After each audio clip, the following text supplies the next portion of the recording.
Roughshod. A wild Western action adventure. Chapter 1. The crack of bone was louder than the horse's cry. One moment Dust Devil was eating up the trail, the next his front leg was gone, swallowed by a snake hole hidden in the alkali dust. The big roan went down hard, a cloud of white powder rising around him as he thrashed. Rip was on his feet before the dust settled, his boots clear of the stirrups. He'd learned that lesson years ago. He walked to the horse's head, stroking the damp neck, murmuring things that didn't mean anything but sounded right. The roan's eyes were wide with panic, the broken bone jutting sharp and ugly from his foreleg. A man could set a bone. A horse, you just couldn't. Rip pulled the colt from his hip. The metal was hot from the sun. He didn't look at the horse's eyes again. He pressed the barrel behind the ear, into the soft hollow there. The shot was a flat bark in the empty desert. The roan shuddered once and was still. The silence that followed was heavier than before. He slid the saddle from the warm back, then the bridle. He hefted the saddlebags over one shoulder and the saddle over the other. The weight of it pulled at him. He looked back at the horse one last time, a dark shape already shimmering in the heat. Then he started walking. An hour passed. Maybe 2. The sun was a hammer. The only sound was the scuff of his boots and the creak of his leather. Then he heard another sound. A rhythmic squeal. Wood on wood, metal on stone. He stopped, tasting the grit on his teeth, and turned. A freight wagon was crawling up the trail behind him, pulled by 2 tired-looking mules. A man sat hunched over the reins, a wide-brimmed hat pulled low. Beside him, another man held a greener shotgun across his lap, its twin barrels catching the sun. The wagon drew level, the driver pulling the mules to a halt without a word. The man with the shotgun had a face like a dried-up creek bed. He squinted at Rip, then at the saddle on his shoulder. "Lose your ride?" Rip nodded. "Snake hole." The driver spat a stream of brown juice into the dust. "This country's full of 'em. Breaks your axle, breaks your horse. Hell on a man's temper." He looked Rip up and down. "Where are you headed?" "As far as this trail goes." "That'd be Harmony Creek," the guard said. "If we get there before the damn wheels fall off." "They ain't gonna fall off," the driver grumbled. "I told you, I greased him this morning." He looked at Rip again. "We ain't a stagecoach, but the back's empty enough. Cost you $1. "I can pay," Rip said. He swung the saddle into the wagon bed, landing it next to a heavy canvas-wrapped crate. He tossed his saddlebags beside it and climbed in, the wagon rocking with his weight. The driver snapped the reins, and the wagon lurched forward with a groan. "Name's Cully," the guard said over his shoulder, not bothering to turn around. "This here's Jed." Jed just grunted. Rip settled against the crate, the shade of the wagon's canvas a small relief. He watched the desert scroll by, the heat waves turning the distant mesas to water. He wondered if the buzzards had found Dust Devil yet. "You hear that?" Cully said suddenly. Jed didn't seem to hear anything. "Hear what? Your stomach growlin' for supper?" "No," Cully said. He shifted, bringing the shotgun up. Sounded like. The first shot was a sharp crack from the ridge to their right. It took Jed in the neck, throwing him sideways against Cully. He was dead before he started to fall. The second shot came an instant later, hitting Cully square in the chest. He dropped the shotgun and slumped forward, his face hitting the footboard with a dull thud. The reins fell from Jed's dead hands. The mules, spooked, kept pulling. The wagon rolled on, its 2 drivers slumped on the seat, leaving a trail of blood in the white dust. Chapter 2. The wagon wheels hit a rock and the whole frame shuddered. Jed's body tipped, almost falling out onto the trail. The mules just kept walking, dumb animals following a road they knew. Rip didn't wait for them to stop. He was already moving, low and fast. He left the saddle. Too much weight, too much to carry. He grabbed the leather handle of his saddlebags and vaulted over the side of the wagon. His boots hit the ground running. He didn't look back. A bullet sang past his ear, a high, angry wasp. Another kicked up dust a foot from his boot. He cut left, away from the trail, heading for a jumble of red rocks and sun-scorched sagebrush. Men were yelling from the ridge now, their voices thin in the open air. He heard the thunder of horses' hooves coming down the slope. Rip dove behind a slab of sandstone that was hot enough to cook on. He risked a look. 4 riders closing fast. They were spread out, trying to flank him. Amateurs. He laid the barrel of his Colt along the top of the rock, the metal sight a clean black line against the glare. He waited. Not for the closest man, but for the one who thought he was clever, the one swinging wide to get a better angle. The man stood up in his stirrups to get a clear shot. Rip squeezed the trigger. The rider flew backward off his horse, as if he'd been kicked by a mule. The horse shied and bolted. One of the other riders reined in hard, his mouth open. He was young, a boy with more fuzz than beard on his chin. He raised his rifle. Rip's second shot took him in the throat. The boy dropped his gun and clutched at his neck, sliding slowly from the saddle. The other 2 wanted no part of it. They wheeled their horses around, digging in their spurs and heading back for the ridge, yelling curses over their shoulders. "You're a dead man," one of them screamed. "Slade's gonna gut you for that." Rip didn't answer. He was already moving again, deeper into the rocks, putting distance between himself and the trail. He didn't stop until he found a deep, dry wash carved out by 1,000 years of flash floods. He slid down the sandy bank and collapsed in the shade of an overhang, his lungs burning.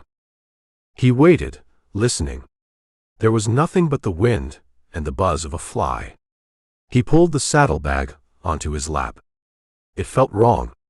Heavier than it should be. The leather was different, too.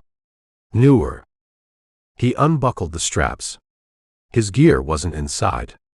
No spare cartridges, no jerky, no worn copy of a book he'd read a dozen times. Instead, the bag was stuffed with thick bundles of paper, each tied with string. He pulled one out. It was heavy, engraved paper. At the top it read, "The Harmony Creek Bank and Trust." Below that it said, "Bearer Bond." And below that, $1,000. There were dozens of them. "Hell," Rip whispered to the empty air. He'd grabbed the wrong bag.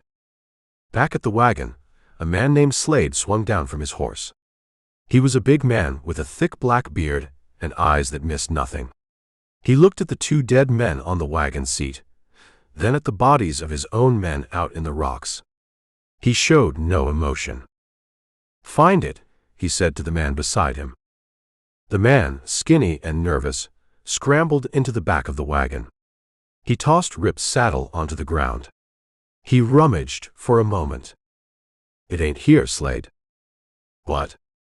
"The bank crate." "It's here. But the bag, the leather satchel, it's gone." Slade walked to the back of the wagon and looked for himself. He saw Rip's saddle. He saw the crate. He saw the other saddlebag, Rip's actual bag, lying half open near the tailgate. But the one with the bonds was gone. "The walker," Slade said, his voice low and dangerous. "The one Cully and Jed picked up. He took it." He looked toward the wash where Rip had disappeared. "He killed Paco and the kid, and he took our money." The surviving rider swallowed hard. "He's just one man, Slade." Slade turned his cold eyes on him. "He's one man who can shoot. And he's got something that belongs to me." He looked out at the endless, shimmering desert. "Find his trail. I don't care if you have to follow him to the devil's front door. Find him." Miles away, hidden in the wash, Rip finished the last of the water in his canteen. He counted his bullets. 4 left in the Colt. He shoved the bonds back into the bag, buckled it, and stood up. He had a fortune he didn't want, and a whole mess of trouble he couldn't shake. He picked a direction and started walking. Chapter 3. The clock on the wall of the Harmony Creek Bank and Trust ticked loud enough to count a man's sins.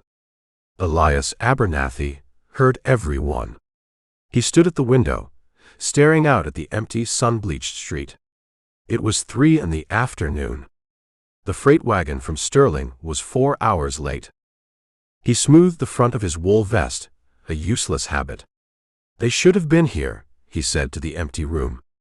"Cully knows the schedule. Jedediah knows the schedule." The clock ticked. The sun beat down. Nothing moved on the street but the heat rising from the dirt. Abernathy grabbed his hat. He couldn't stand it another minute.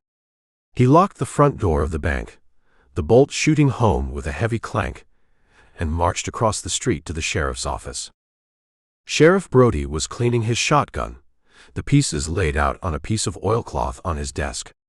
He looked up when Abernathy burst through the door, a cloud of dust and sweat following him in. "My shipment, Sheriff. It's gone." Brody looked at the banker over the top of his spectacles. He took his time, wiping a spot of grease from the gun's receiver with a clean rag. "Gone, Elias? Or just late?" "It's never been this late. That's my money out there. The town's money." "It's Cully and Jed driving that wagon," Brody said, his voice calm and even. "They're steady men." "Steady men get shot," Abernathy snapped. "Steady men get robbed. I want a posse. Now." Brody sighed. He set the receiver down carefully. He knew the banker was right to worry. Jed and Cully were too reliable. "All right, Elias. Settle yourself." He walked to the door and looked out at the livery stable. "Jericho." A man emerged from the shade of the stable.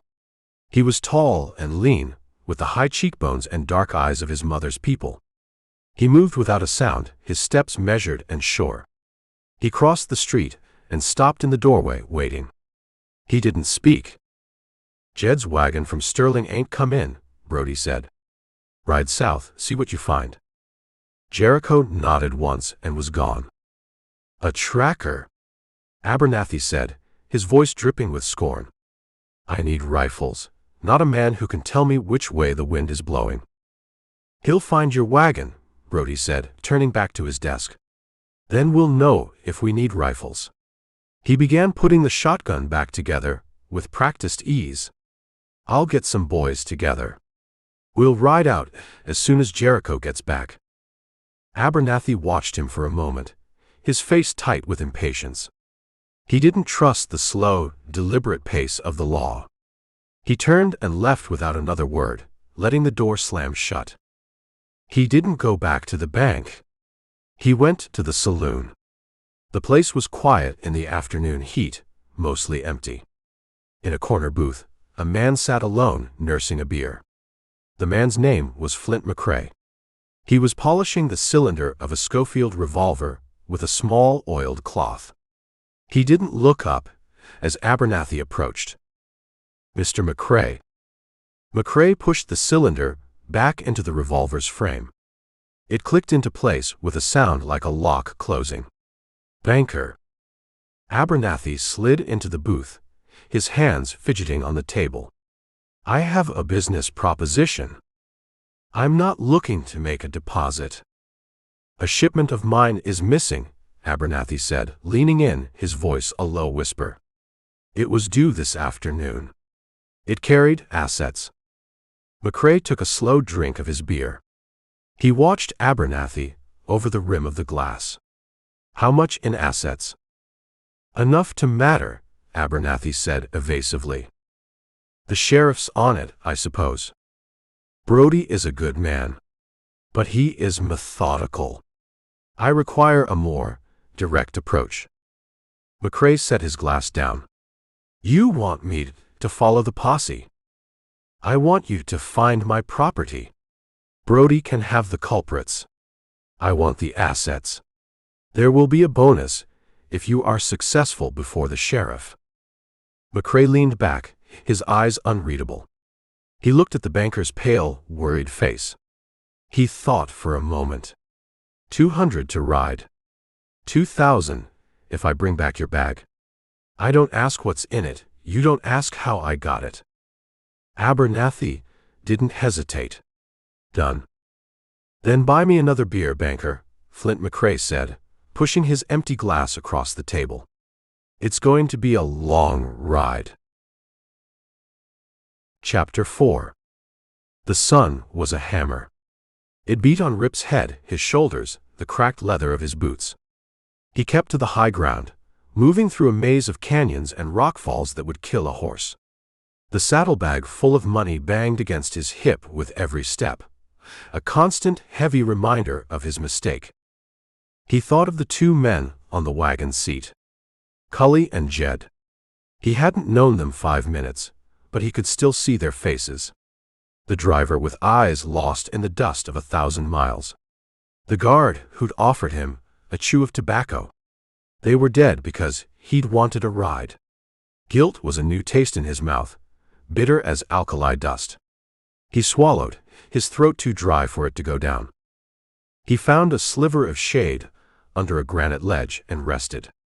He was climbing toward the Cinder Peaks, a place where a man could disappear if he was smart and lucky. He wasn't feeling lucky.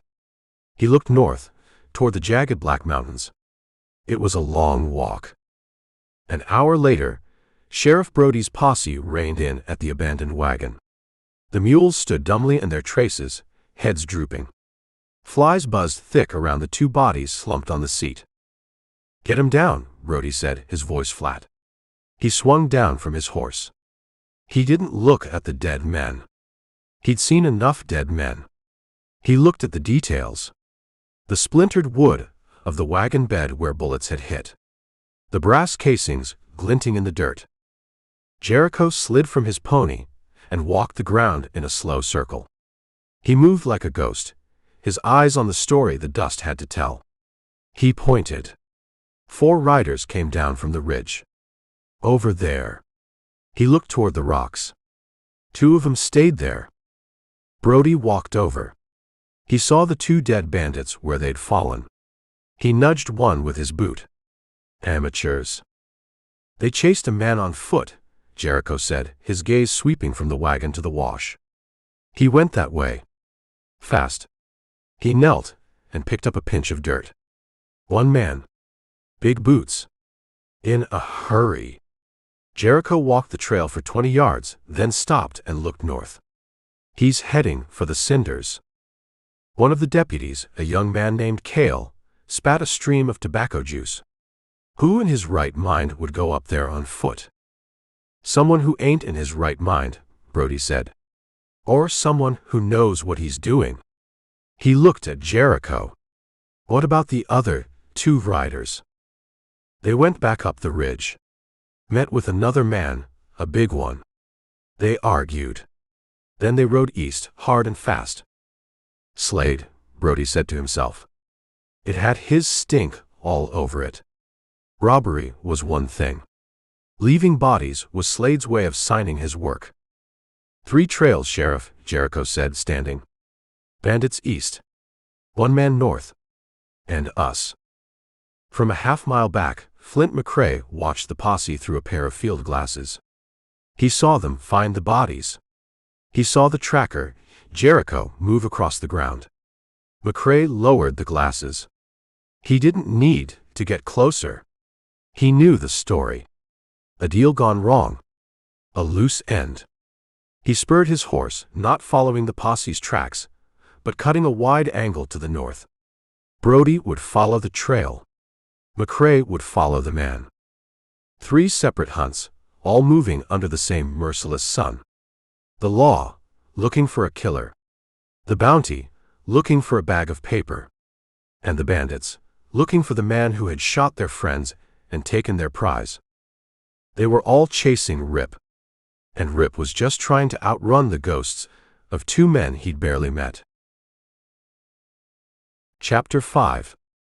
The rock under Rip's boots was black and sharp, like broken glass. It tore at the worn leather. The sun, finally starting to dip toward the horizon, offered no relief. It just changed the angle of the attack. Thirst was a living thing in his throat, a fist made of sand. He saw the mine by accident.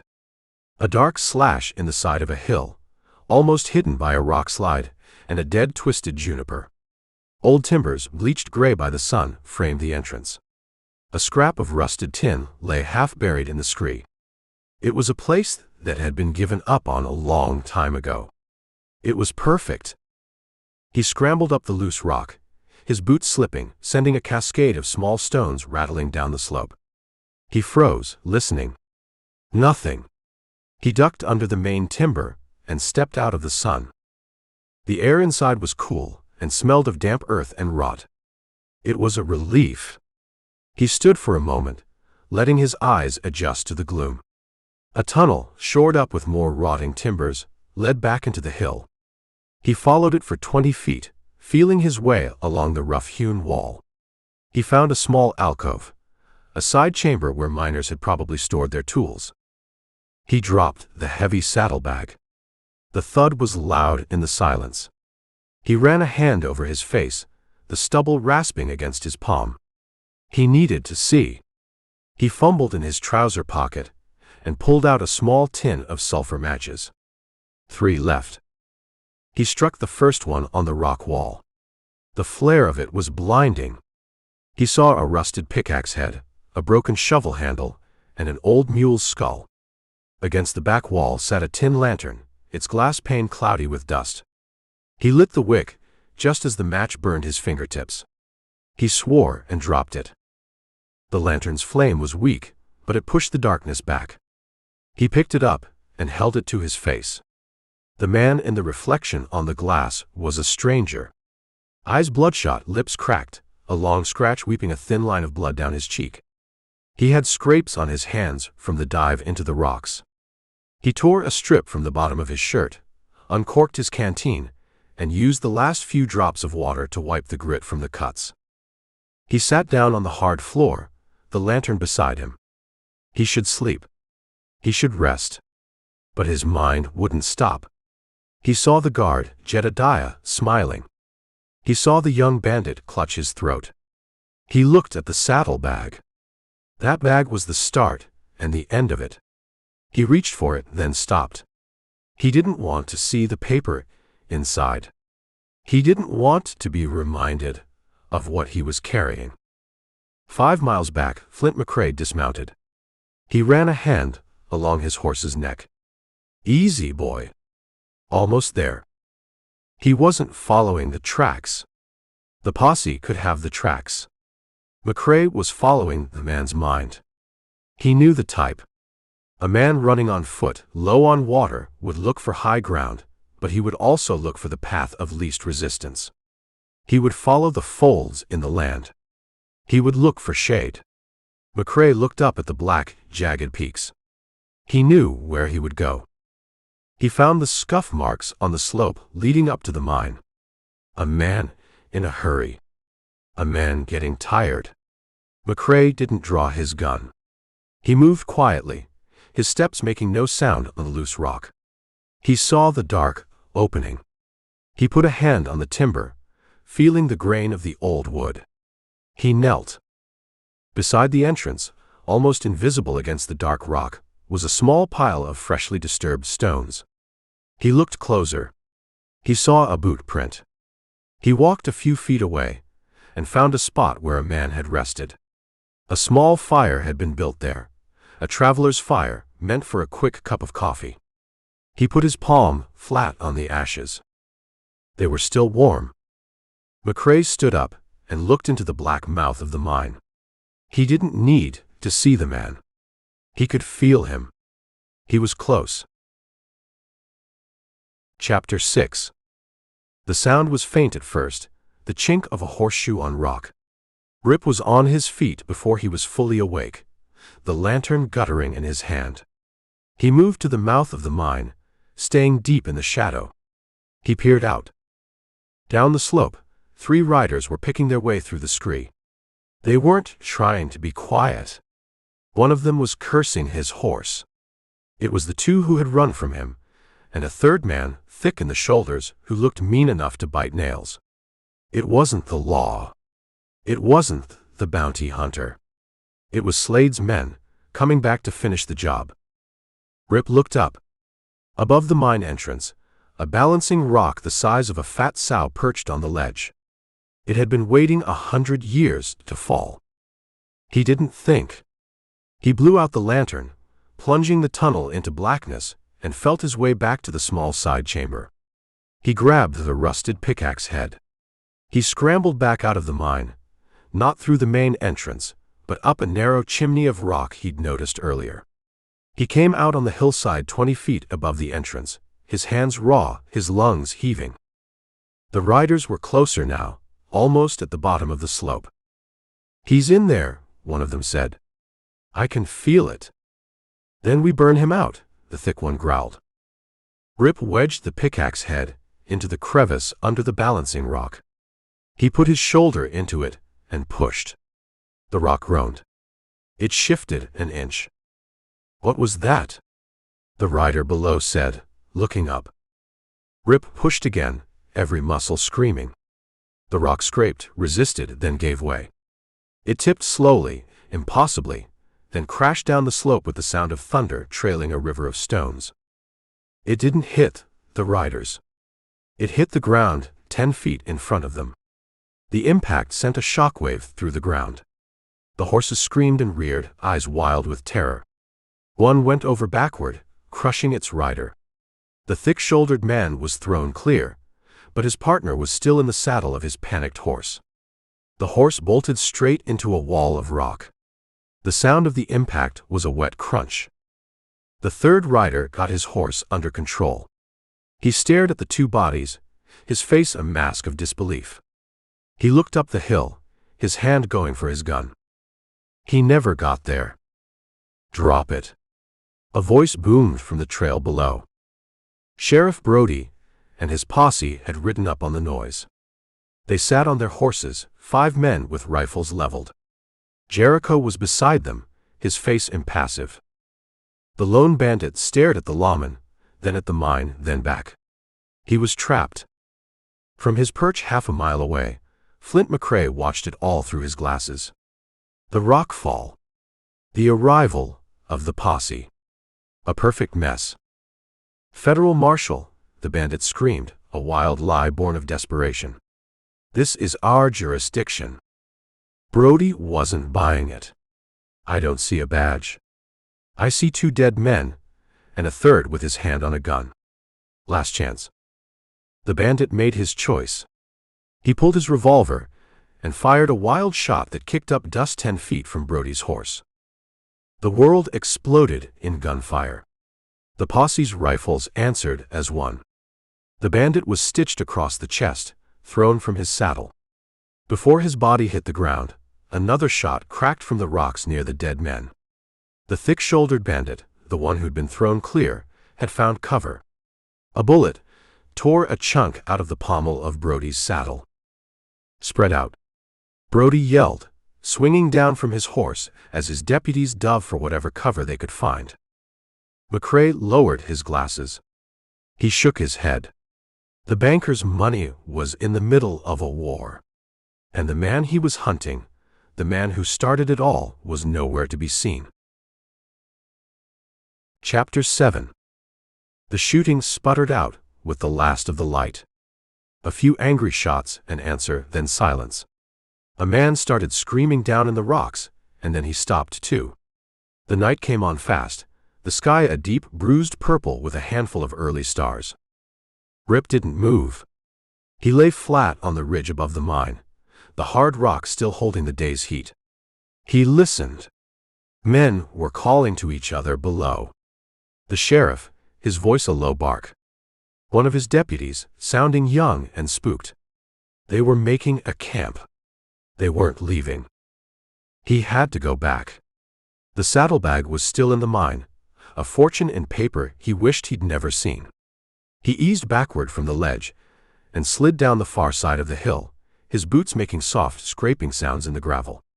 He moved in a crouch, circling around until he was at the rock slide again, the mine a black mouth in the gloom. He drew his Colt. The weight of it felt good in his hand. 4 shots left. He took a breath and slipped inside. The cool, dead air wrapped around him. He stood dead still for a full minute, listening to his own blood pounding in his ears. Nothing. He felt his way to the side chamber. His fingers brushed against the smooth, worn leather of the bag. He grabbed it, slung it over his shoulder, and backed out of the tunnel as quiet as a ghost. He couldn't go down. The posse owned the low ground. He had to go up and over, putting the cinder peaks between him and the law. He started climbing, using the noise of the posse setting up their camp to cover his own. A horse whinnied. A man coughed. A canteen rattled against a saddle horn. Rip froze at every sound, a shadow among shadows. He reached the top of the ridge, his lungs burning. He lay flat for a moment, catching his breath, and looked back. He could see their campfire, a small orange flower blooming in the darkness. He was clear. He got to his feet and started down the other side, moving faster now. The ground was treacherous, all loose shale and hidden drops. He was thinking about water. His tongue was a piece of dry wood in his mouth. He unslung his canteen, the metal cool against his hand. He found a flat spot behind a cluster of yucca and sat down, leaning his back against the rock. He set the canteen on the ground beside him. Just one sip. Make it last. He wiped the sweat from his eyes with the back of his sleeve. The saddlebag felt like it weighed 100 pounds. He shifted it on his shoulder. He reached for the canteen without looking. His fingers brushed against something dry and scaled. It coiled. The strike was a hot needle in the fleshy part of his hand, between thumb and forefinger. He jerked back with a grunt, his hand on fire. He saw the snake, a diamondback, coiled and ready to strike again, its rattle a dry, furious buzz in the silent dark. He didn't have time to aim. He fired the Colt from his hip. The blast was deafening. The snake convulsed, its body lashing against the rocks. In the flash from the muzzle, he saw his canteen. He'd knocked it over when he pulled his hand back. It was rolling, bouncing down the steep dark slope, its metal cap making a series of faint clicks and chinks against the rocks until it was gone. He stood up, his heart hammering. He stared into the blackness where his water had gone. Gone. He looked at his hand. 2 small punctures, already turning dark. He pulled his knife, the blade scraping against the sheath. He pressed the tip against the wound. Down below, the sound of the gunshot echoed off the canyon walls. What was that? Cale, the young deputy said, jumping to his feet.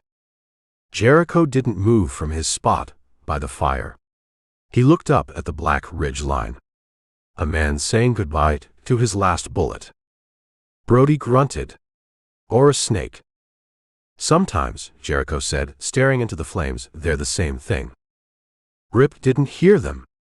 He was watching his own hand swell, the skin pulling tight and shiny. He sliced a shallow X across the 2 fang marks, the steel cold against his hot skin. Dark blood welled up. He brought the wound to his lips and sucked, the coppery taste of venom and blood filling his mouth. He spat, a dark splash on the gray rock. He did it again. The poison was a fire spreading up his arm. He staggered to his feet, the world tilting, and started moving, a dead man walking into the heart of the night. Chapter 8. The sun came up hot and white, bleaching the color from the rocks. Sheriff Brody was drinking the last of his coffee, the tin cup warm in his hands. Cale, his youngest deputy, was staring at the 3 dead bandits laid out under a dusty blanket. Stop looking at them, Brody said without turning around. They won't tell you their secrets. Just seems a waste, Cale said. It was their choice to waste themselves. Go check the horses. As Cale walked off, 2 figures came down from the ridge. One was Jericho, moving with a silent, easy grace. The other was Flint McCrae. He'd left his horse tied a ways off and come in on foot. He moved like a man who never wanted to be heard. Brody sighed. "McCrae, I figured you were sniffing around out here." "A lot of shooting for a quiet night," McCrae said. His eyes weren't on Brody. They were scanning the rocks, the mine, the place where the posse had made their camp. He saw everything. "You find the banker's bonds?" "We found 3 men who needed killing," Brody said. "The rest is under investigation." Jericho didn't speak. He walked over to Brody and held something out. It was a spent shell casing. "Found it up on the north ridge," Jericho said. "His." "One shot," Brody grunted. "What was he shooting at in the dark?" McCrae walked over. He looked at the shell, then up at the ridge. He started walking, not waiting for an invitation. Brody watched him go, then swore under his breath and followed with Jericho a step behind. They found the spot easily. The ground was scuffed. A yucca plant was trampled. And lying in the dust was a big diamondback rattlesnake, its head blown apart. "Well, hell," Brody said. "Shot a snake." McCrae knelt. He wasn't looking at the snake. He was looking at the ground beside it. He pointed with his chin. "See that? Dark stain on the rock. And here." He touched a small, almost invisible smear on a cactus needle. "Blood." Jericho was already circling the area. "Trail goes on," he called out, his voice flat. "But he's walking heavy, dragging his left foot." "The snake bit him," McCrae said. He stood up and brushed the dust from his knees. "Bit him?" He shot it, and in the confusion. He took a few steps, his eyes on the ground, reading the story. He stopped and pointed down the steep slope. Halfway down, wedged between 2 rocks, was Rip's canteen, dented and empty. "He lost his water," Brody said. It wasn't a question. "He lost everything," McCrae corrected him. "He's afoot, no water, and full of venom. The sun will finish him before noon." He looked at Brody. "Your man is as good as dead, Sheriff. You can pack up your posse and tell the banker his bonds are coyote meat." Brody looked up at the vast, shimmering emptiness of the cinder peaks. He thought of the paperwork, the inquest, the ride back to town. "Yeah," Brody said slowly. "You're probably right." McCrae smiled, but it didn't touch his eyes. "Probably." He walked away without another word, heading back toward his horse. He wasn't going back to town. Brody knew it. Jericho knew it. "You trust him?" Jericho asked, his gaze following McCrae. "I trust him to want his money," Brody said. "That's not what I asked." Brody poured the dregs of his coffee onto the ground. He watched the dark stain disappear instantly into the thirsty dust. He looked up at the trail Jericho had found, leading off into the killing heat. "No," Brody said. "I don't." McCrae knew the sheriff was wrong. A normal man would be dead by noon. But a man who could drop 2 riders with 2 shots while running for his life, who could rig a rock slide in the dark, and who still had the presence of mind to shoot the head off a snake that had just bitten him, that man wasn't normal. He was dangerous. And a dangerous man, a cornered man, was the most interesting kind of man to hunt. Chapter 9. The world was made of glass, and the sun was a hammer. Everything shimmered. The rocks ran like water at the edge of his vision. Rip kept walking. 1 foot, then the other. The saddlebag full of someone else's money was an anchor pulling him down into the heat. His hand was a swollen purple claw. The fire from the snake bite had climbed to his shoulder and was working its way into his chest. He stumbled, catching himself on a saguaro. The needles dug into his good hand. He didn't feel it. A man in a dusty blue uniform walked beside him for a while. The man's face was a blur of smoke under the brim of his cap. "You're out of line, Corporal," the man said, his voice like grinding stones. "Fall back in." Rip turned his head. There was no one there. Just the sun beating on the rocks. He closed his eyes. "Open them." The man was back. "Water discipline," the man snapped. "You know the rules." Rip's tongue was a piece of sun-baked brick. He couldn't have spoken if he wanted to. He just kept walking. He came to the edge of the salt flat. It spread out before him, a sea of cracked white mud that stretched to the hazy mountains on the other side. There was no cover, no shade, just the white glare and the hammer of the sun. The man in blue was gone. Rip stepped onto the salt. The ground crunched under his boots like broken bone. He put his head down and walked, following his own shadow, a long, distorted thing that wavered in the heat. After an hour, there were more of them. Not just the corporal. A whole squad, marching in a ragged line on either side of him. Ghosts in blue, their faces streaked with grime and shadow, their rifles held at a low ready. They didn't speak to him. They just marched, their phantom boots making no sound on the salt. A boy, couldn't have been more than 17, fell into step beside him. "I heard they got Sheridan bottled up good," the boy said, his voice a dry whisper. "You think we'll see action before sundown, Rip?" "Shut up, Miller," Rip heard himself rasp. His own voice was a stranger's. The boy named Miller smiled, a sad knowing thing. "Too late for that." He held out a canteen. "Here. You look like you could use it." Rip's hand twitched. He knew it wasn't real. He knew it. But his thirst was a living creature, a beast with claws and teeth latched onto his throat. He reached for it. His fingers went through the canteen, through the boy, and touched nothing but hot, empty air. The boy and his canteen dissolved into the shimmering heat. All the ghosts were gone. He was alone in the white, silent world. He fell. His face hit the hard-baked ground, the salt crust scraping his cheek. He lay there, the sun cooking the back of his neck. He should stay here. Just close his eyes. It would be easy. He thought of the men who had shot the old driver and the guard. He thought of Slade, the man they'd named. A man who would send boys out to die for a bag of paper. He thought of the posse behind him, and the man McCrae who walked like a cat and saw too much.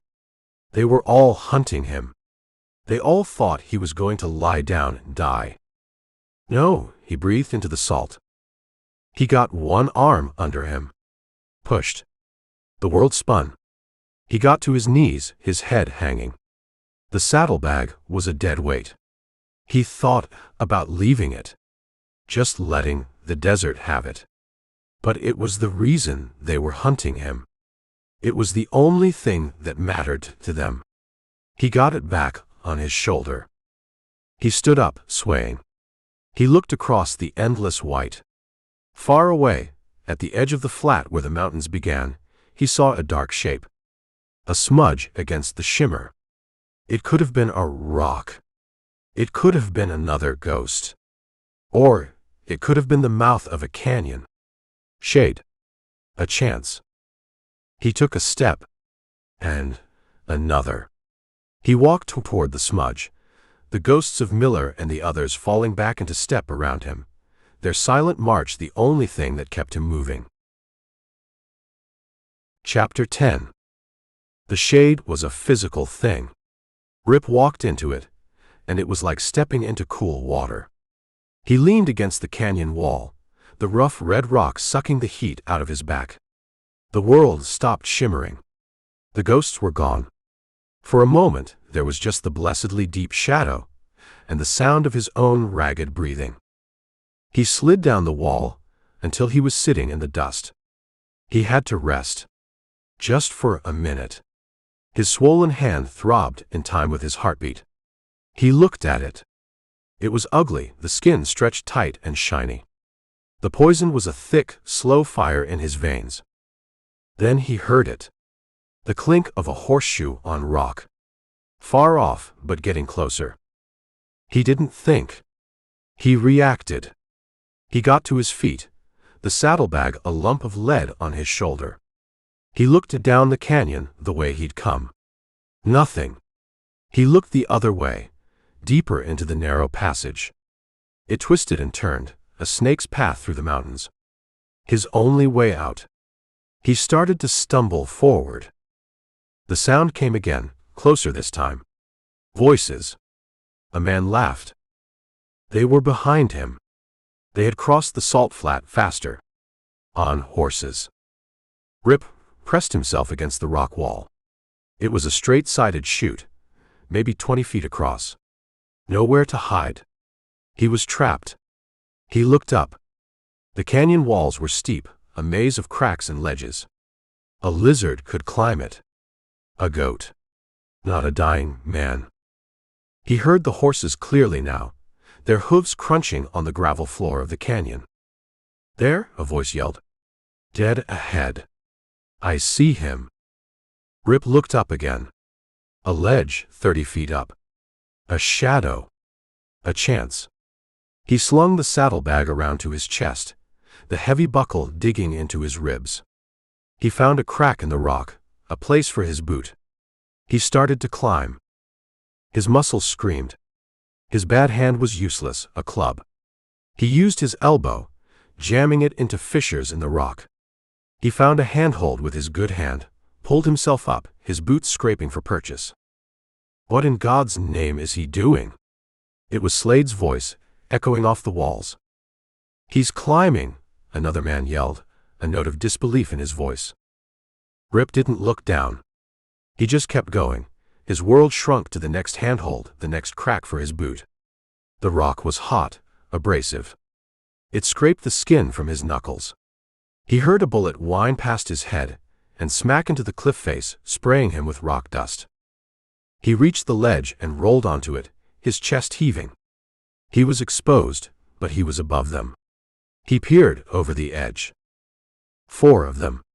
Slade was in the lead, his face a mask of fury.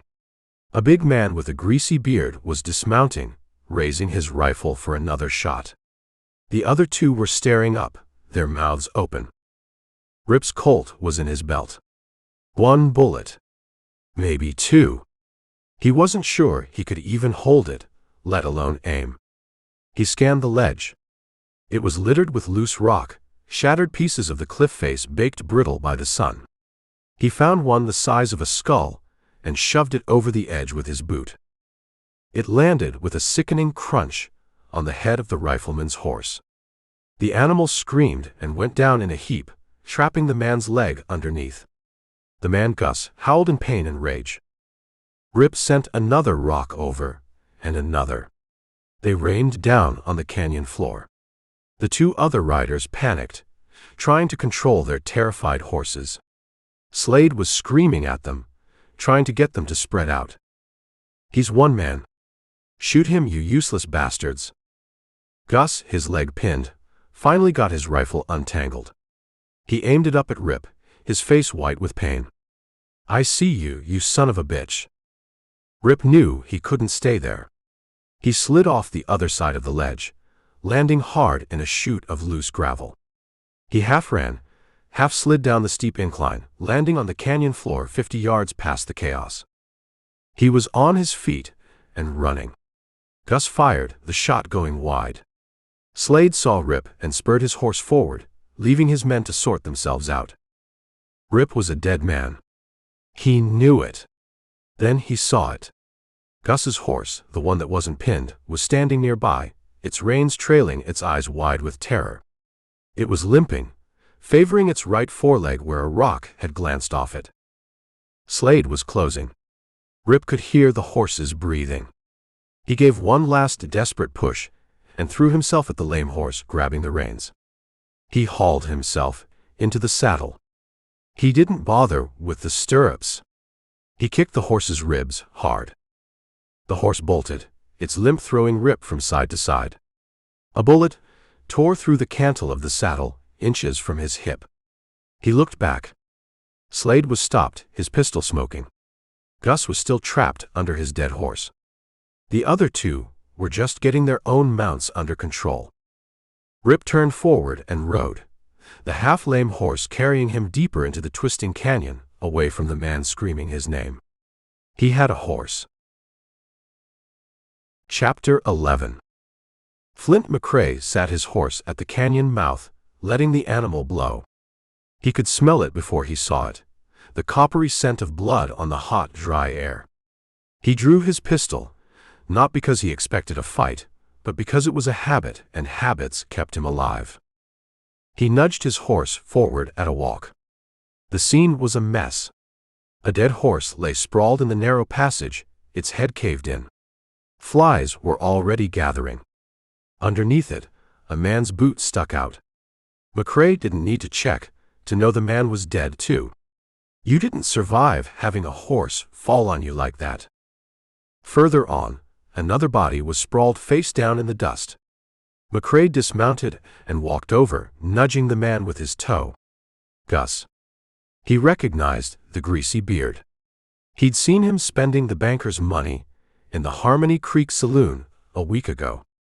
There was a small, neat hole in the center of his back. An exit wound. Rip hadn't killed this one. This was Slade's work. Tying up loose ends. McCrae's eyes read the ground like a book.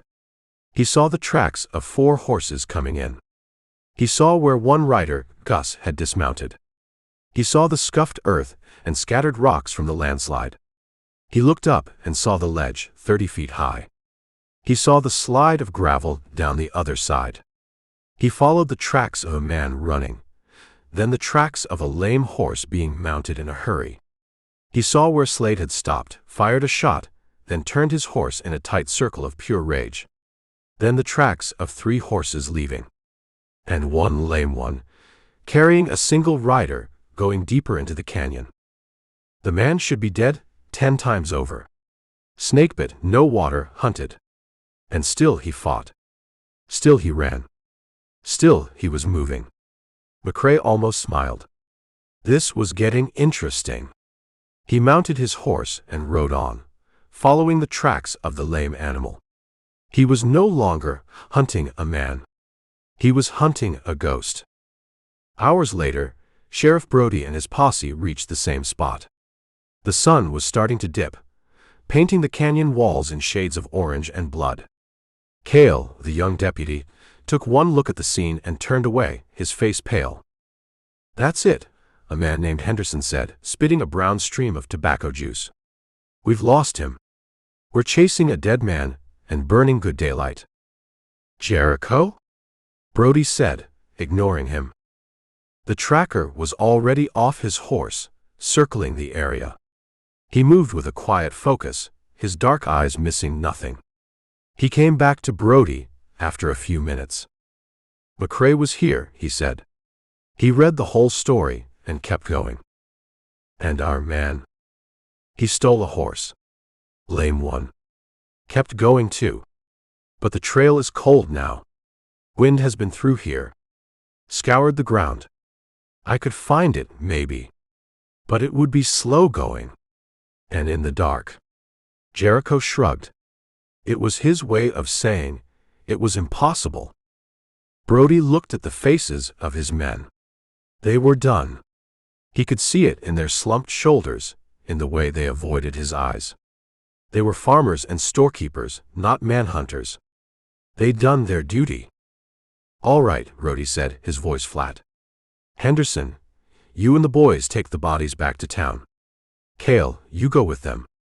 Tell Judge Miller I'll need an inquest." Cale looked surprised. "What about you, Sheriff?" "I'm going on," Brody said. Henderson laughed, a short, sharp bark. "On your own? After a man who did this? That's suicide, Brody." "Maybe," Brody said. He looked down at the dead man, Gus. He'd seen him around. A loudmouth, a bully, but just small-time hired muscle.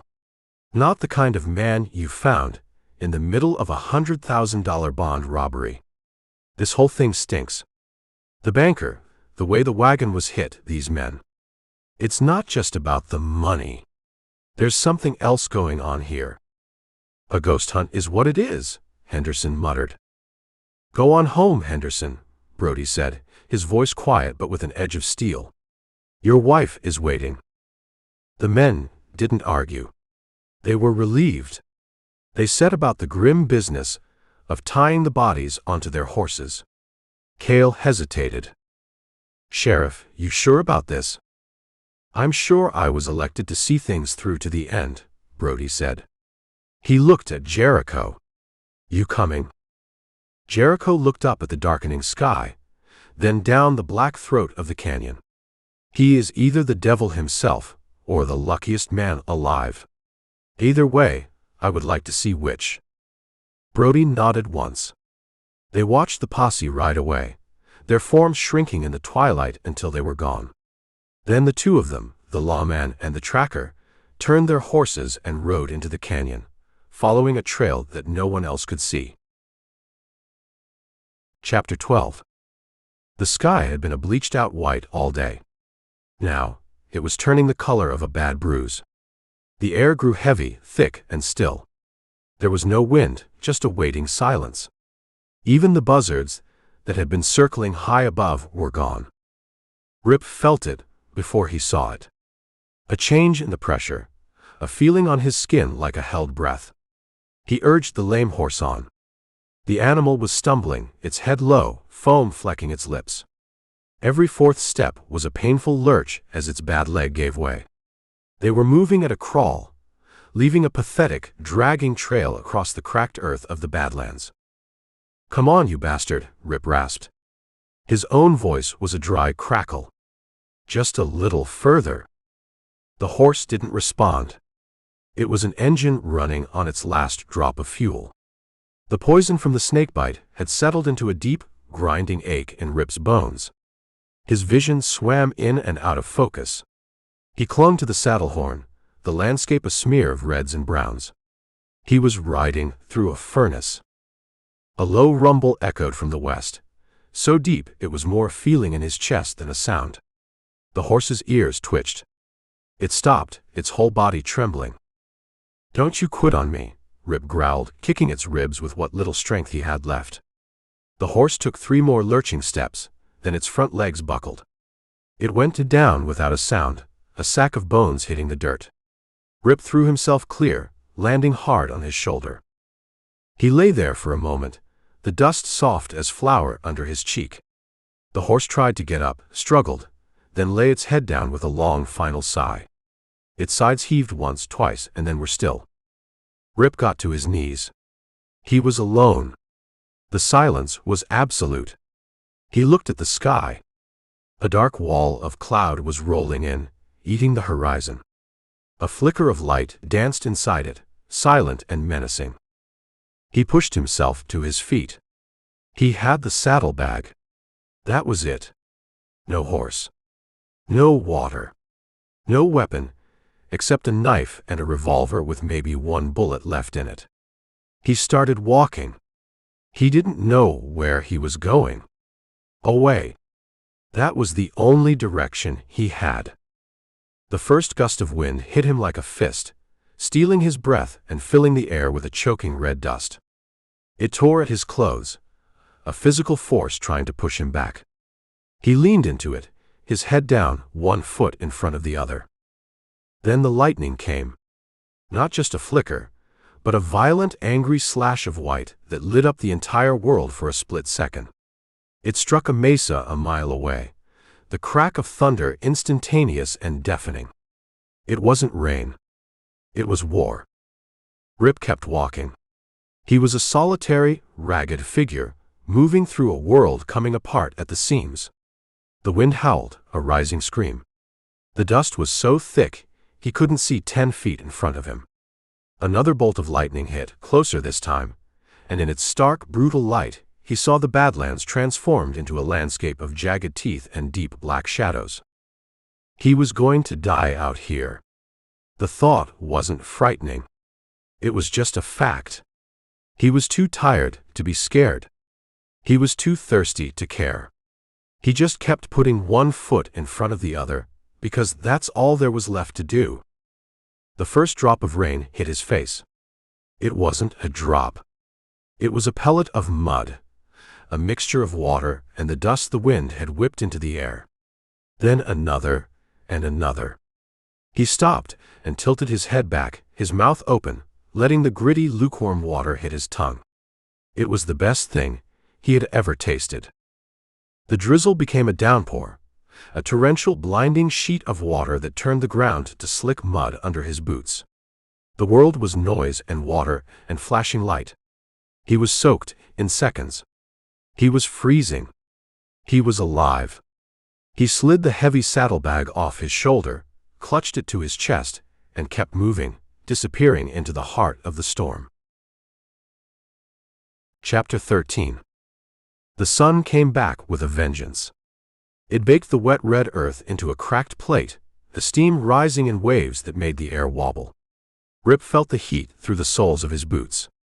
He found a handhold in the rock, the stone warm and gritty. He pulled, his right arm taking all the strain. His left was a swollen lump of meat, purple and useless, lashed to his chest with a strip torn from his shirt. He gained the ledge and rolled onto it, the rough surface scraping his cheek. He lay there, his breath sawing in and out of his lungs. Below, the canyon was a maze of shadows and sharp, bright light. No movement. It didn't matter. He knew they were back there. The man who moved like a cat. The sheriff who wouldn't quit. They were coming. "You're skylin', soldier. Get your head down." Rip didn't open his eyes. The voice was sand and smoke, a sound from another lifetime. The corporal. "No one there," Rip rasped the empty air. His throat felt like it was lined with broken glass. "There's always someone there. You learned that at Shiloh Church. Didn't you? You get lazy, you get dead. Now move." He pushed himself up with his good arm. The saddlebag, slung over his shoulder, dug into his neck. The weight of it was wrong. It was just paper, but it felt heavier than gold. It felt like sin. He looked at his swollen hand. The skin was stretched tight, shiny as a new-blown blister. The two fang marks were black, angry eyes staring back at him. The poison was a slow fire that had worked its way up to his shoulder, a deep ache that sat in the bone. He started climbing it again. A crack for his boot, a nub of rock for his hand. The motion was all he had. Climb. Rest. Climb again. He tried not to think about water. Thinking about it made his tongue swell in his mouth.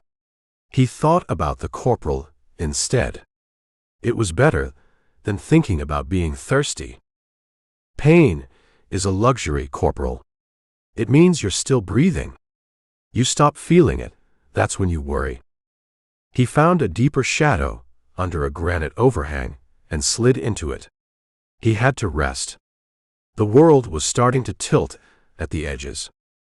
A boy sat across from him, cleaning a rifle with a greasy rag. He couldn't have been more than 17, a ghost in a sweat-stained blue uniform. "Miller. Heard you got a promotion, Rip," the boy said. His voice was a dry whisper. "Lance Corporal. Figured you would." Rip stared at him.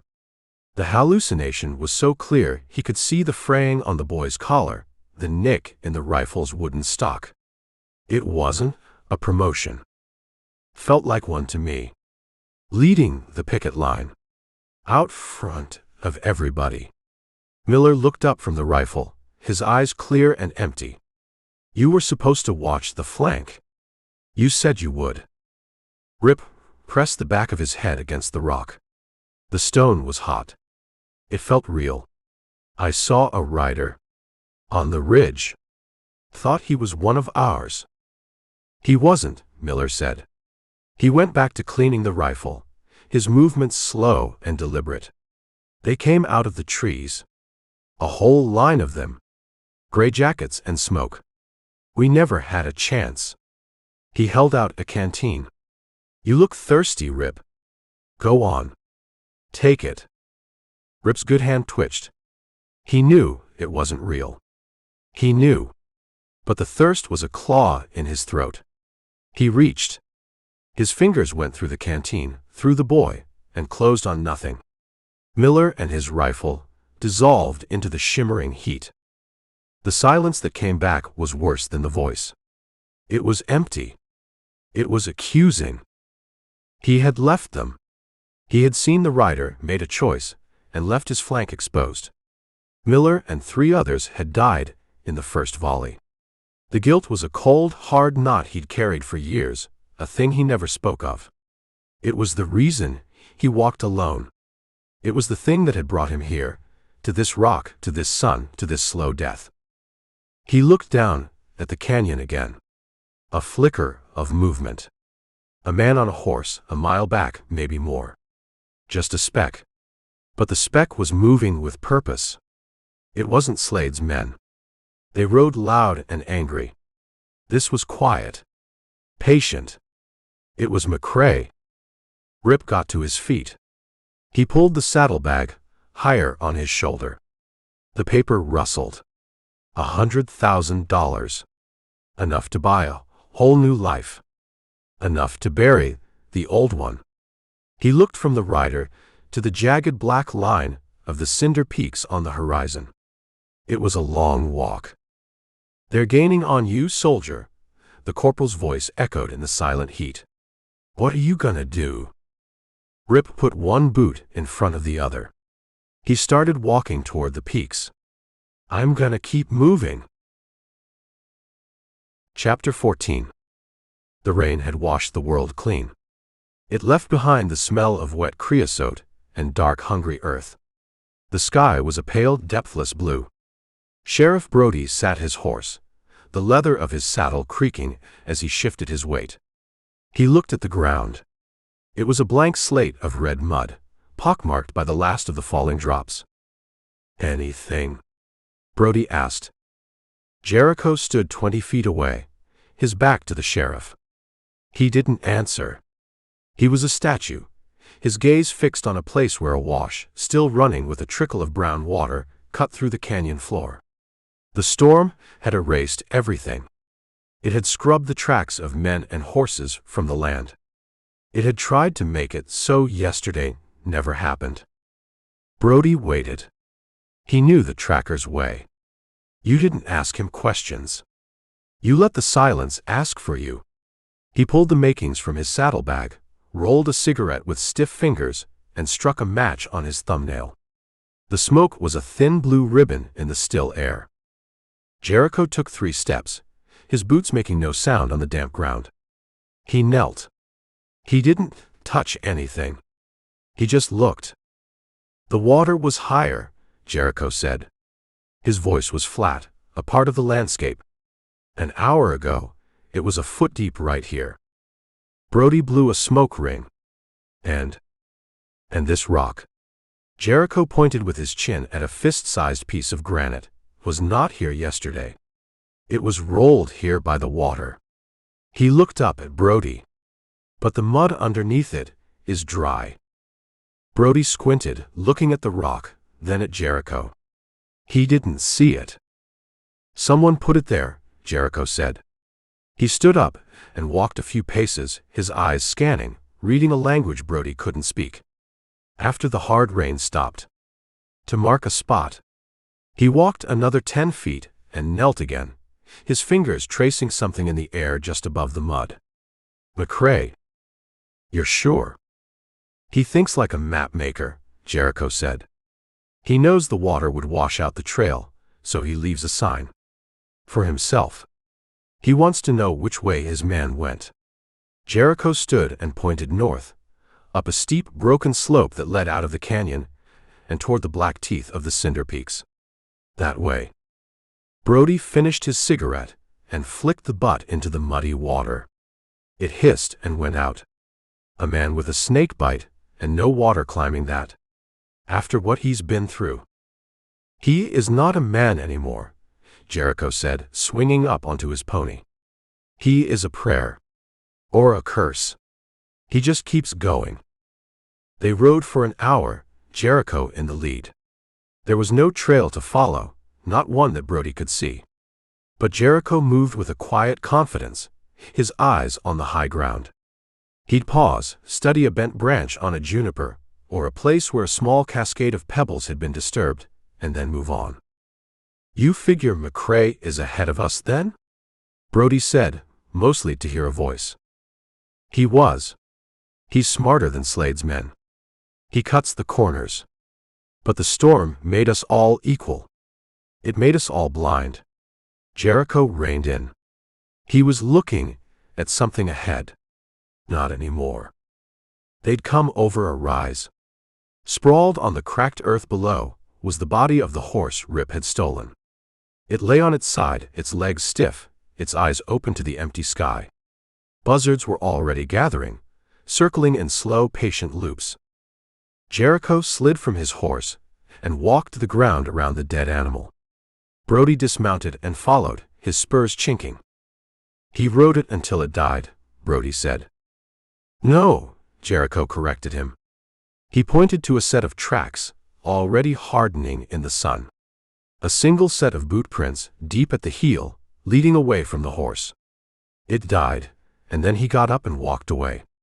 He touched a spot on the horse's flank. The hair was matted and dark. He took a drink first. Used his knife. Brody saw the small, neat puncture wound in the horse's neck. The man was drinking blood to stay alive. "Sweet Jesus," Brody whispered. Jericho looked up from the tracks. He stared at Brody, his dark eyes unreadable. "You asked the banker for $2,000 to pay for a posse. He gave you $5. He did not argue. The change in subject threw Brody. He's a rich man. Worried about his money. He is a careful man, Jericho said. And he hired Flint McCrae. A man does not hire McCrae to find a bag of paper. He hires him to bury a secret. Jericho stood and brushed the dust from his hands. He looked at the boot prints leading north. "This is not about money, Sheriff. It never was." Brody looked at the dead horse, then at the single set of tracks marching into the brutal, sun-drenched emptiness of the badlands. A man full of poison, drinking horse blood, climbing toward a place where nothing lived. And 2 men were still hunting him. 3, if you counted the banker's ghost. "No," Brody said, his voice a low growl.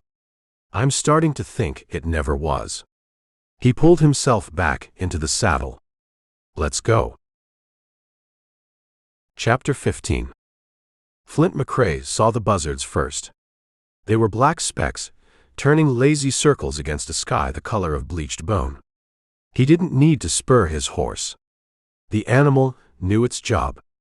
It picked its way through the rocks, sure-footed and calm, until they came over the rise. The dead horse lay below them, a collapsed bag of hide and bones. McCrae dismounted, the squeak of his saddle leather loud in the silence. He didn't look at the buzzards. He walked a slow circle around the carcass, his eyes on the ground. He saw the boot prints. A single set, walking away. He saw the place where the man had knelt. He saw the small, dark puncture wound in the horse's neck, the edges of it already crusted with black flies. "Thirsty," McCrae said to his horse. The animal flicked an ear. He followed the tracks for 50 yards. They were unmistakable. The man was dragging his left foot, the boot sole scuffing a shallow trough in the dirt. He was favoring his right side, leaning heavy. The snakebite. The fall he took in the canyon. It was adding up. A normal man would be a corpse already, lying beside his dead horse, waiting for the buzzards to get brave. This man just kept walking north. McCrae looked up at the cinder peaks. They were a wall of jagged black rock that tore at the sky. A place for lizards and ghosts. No water up there. No shelter. Nothing but a slow way to cook. He went back to his horse and pulled the canteen from his saddle. He took a short pull, the water tasting of tin and cool relief. He wasn't worried. The man was a ghost, but even ghosts get tired. McCrae swung back into the saddle. He didn't follow the tracks directly. He knew where they were going. He rode parallel to them, saving his horse, his eyes scanning the black ridges ahead. He was no longer chasing. He was herding. 10 miles east, Slade kicked the embers of the fire. A plume of gray ash rose and scattered in the wind. He turned and looked at the two men who were left. One was named Tector, a man with a nervous twitch in his eye. The other was the boy, Harlan, who looked like he'd rather be anywhere else. "He's one man," Slade said, his voice a low growl. "One man on foot. And he took us apart." Tector wouldn't meet his eyes. He was cleaning his fingernails with the tip of his knife. "He ain't natural, Slade." The rock slide, it was like the mountain itself took a side. "The mountain didn't do a damn thing," Slade spat. He walked over and kicked Tector's boot hard. The knife clattered on the stone. "He got lucky. You got scared. That's the whole story. Paco's dead. The kid is dead. Gus is dead. That ain't luck, Slade. That's a reckoning." Tector looked up, and for a second, the fear in his eyes was replaced by something else. Defiance. Slade smiled, a cold, ugly thing. He drew his pistol, the motion a fluid blur.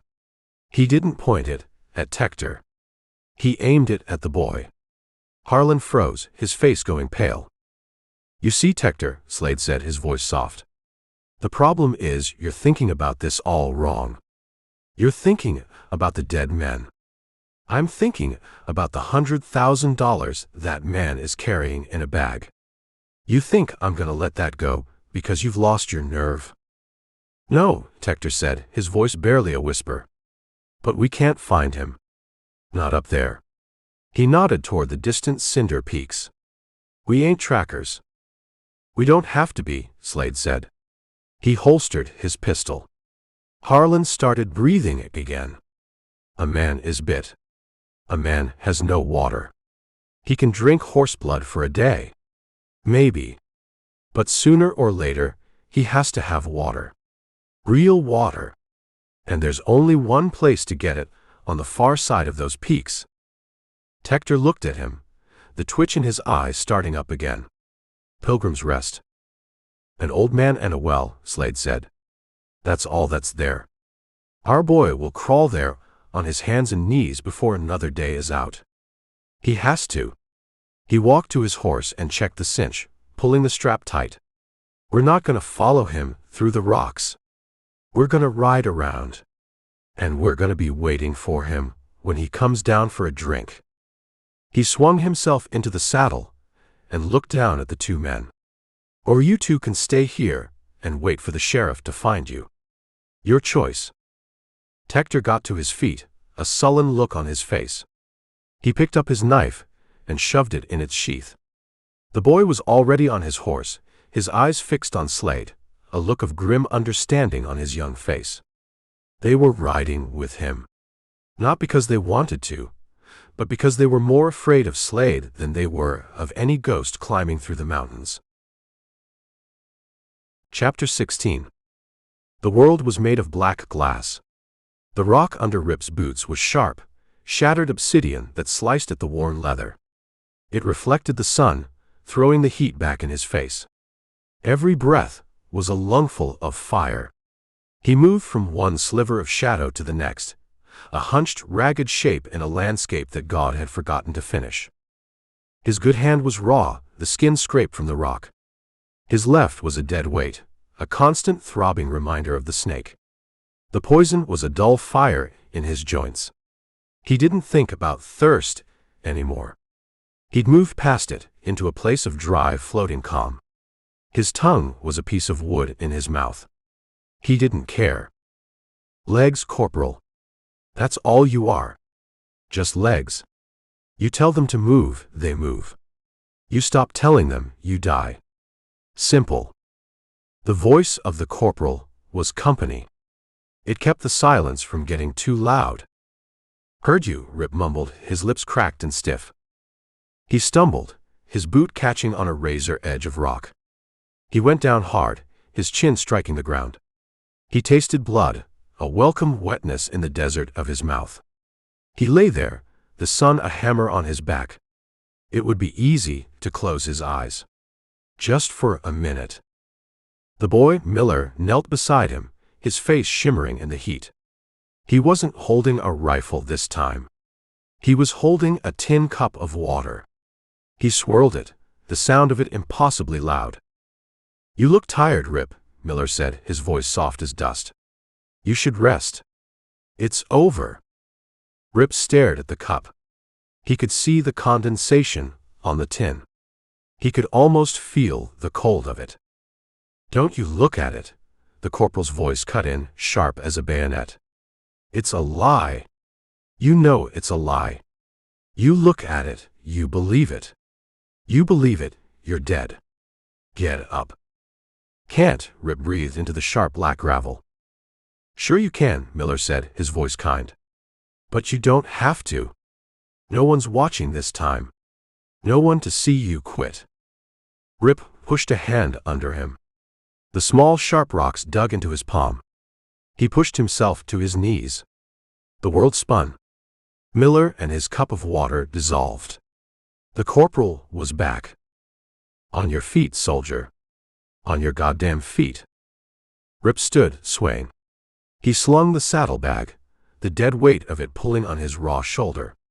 He looked ahead. The black peaks went on forever. There was no way through. Then he saw it. Not a ghost. Not a trick of the heat. A dark slash in the side of a mountain, half hidden by a rock slide. The gray, weathered timbers of a mine entrance. It was a long way off. A mile. Maybe 2. It didn't matter. It was a destination. It was a reason to take another step. He walked. He didn't know how long it took. The sun crawled across the sky. He kept his eyes on the black rectangle of the mine. It grew closer, an inch at a time. He fell twice more. The second time, he didn't think he was getting up. But the corporal yelled at him, and he did.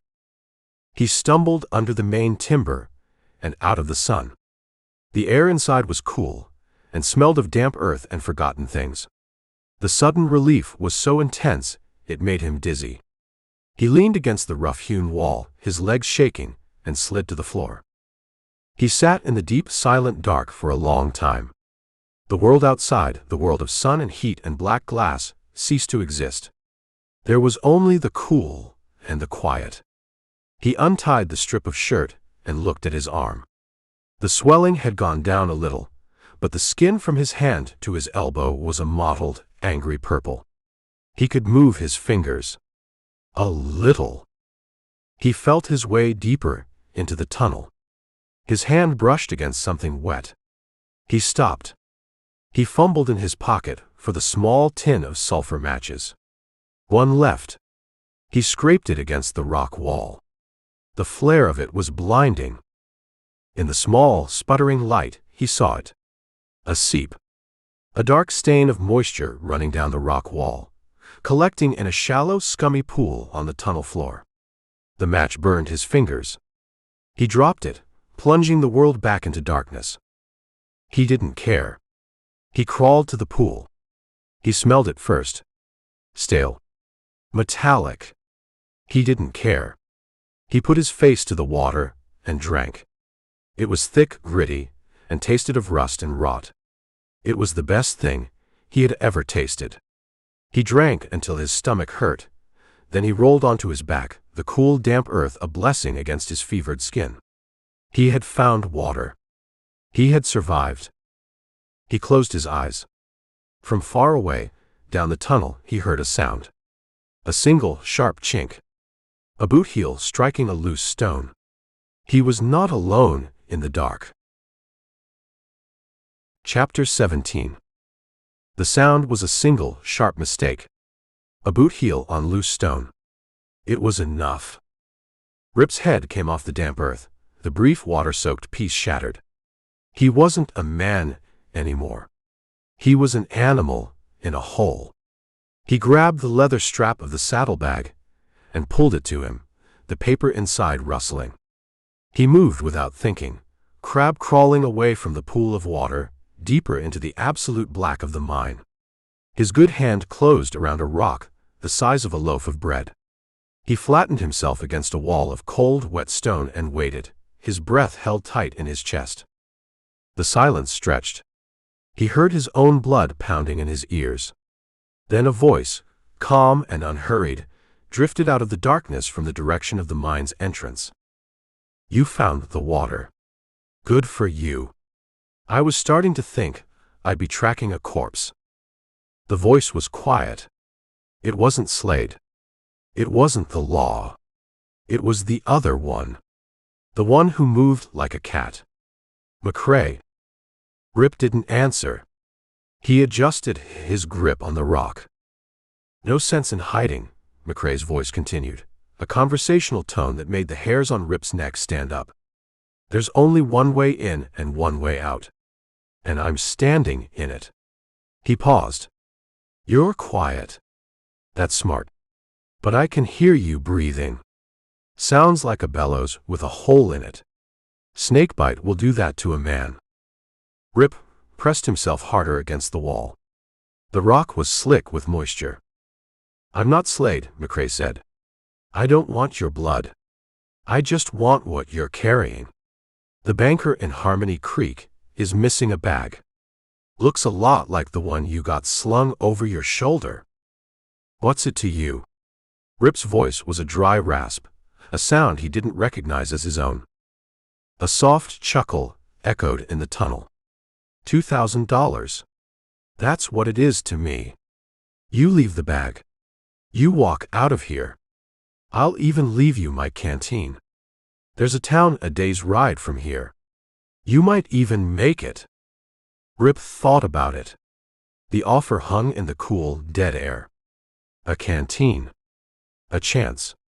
All he had to do was give up the one thing that was keeping him hunted. The one thing that was keeping him alive. "How do I know you won't just shoot me in the back?" Rip asked. "You don't," McCrae said. "But your other choice is to die in this hole. The poison will get you, or I will. I'm patient." A match scraped against stone. A sudden flare of yellow light bloomed near the mine's entrance. It pushed the darkness back, throwing long, dancing shadows down the tunnel. In the flickering light, Rip saw him. McCrae was leaning against a timber, his posture relaxed. He held a Colt in his right hand, but it was pointed at the floor. His face was calm, his eyes taking in everything. The light caught Rip too. It showed him backed into a shallow alcove, his face a mask of dried blood and dirt, his left arm a swollen purple mess. He looked like a man who'd already been buried once and had to dig his way out. He looked like hell. The match burned down to McCrae's fingers. He dropped it with a hiss into a puddle on the floor. The darkness crashed back in, thicker than before. "You look worse than you sound," McCrae's voice said out of the black. "That's a bad bite. You've got another 12 hours, maybe, before your blood turns to mud." He was right. Rip could feel it. The fire in his arm had become a deep, cold ache. A numbness was spreading through him. "The bag," McCrae said again, his voice losing its easy tone, replaced by a hard edge of business. "Leave it by the water and walk out." Rip shifted his weight. The rock in his hand felt heavy. Solid. He could throw it. He might get lucky. He might hit McCrae in the dark. He might also miss, and the next sound he'd hear would be the hammer clicking back on a Colt. "You want it," Rip rasped, his own voice surprising him with its steadiness. "You come in here and get it." The silence that followed was different. It was heavier. Final. Rip heard a soft scraping sound. The sound of a man sitting down, his back against the tunnel wall. "All right," McCrae said, his voice once more calm, patient. Resigned. "I'll wait. But you'll get thirsty again." Chapter 18. Time in the dark wasn't time. It was a thick, cold liquid. It dripped. Rip measured it by the throbbing in his arm and the growing dryness in his throat.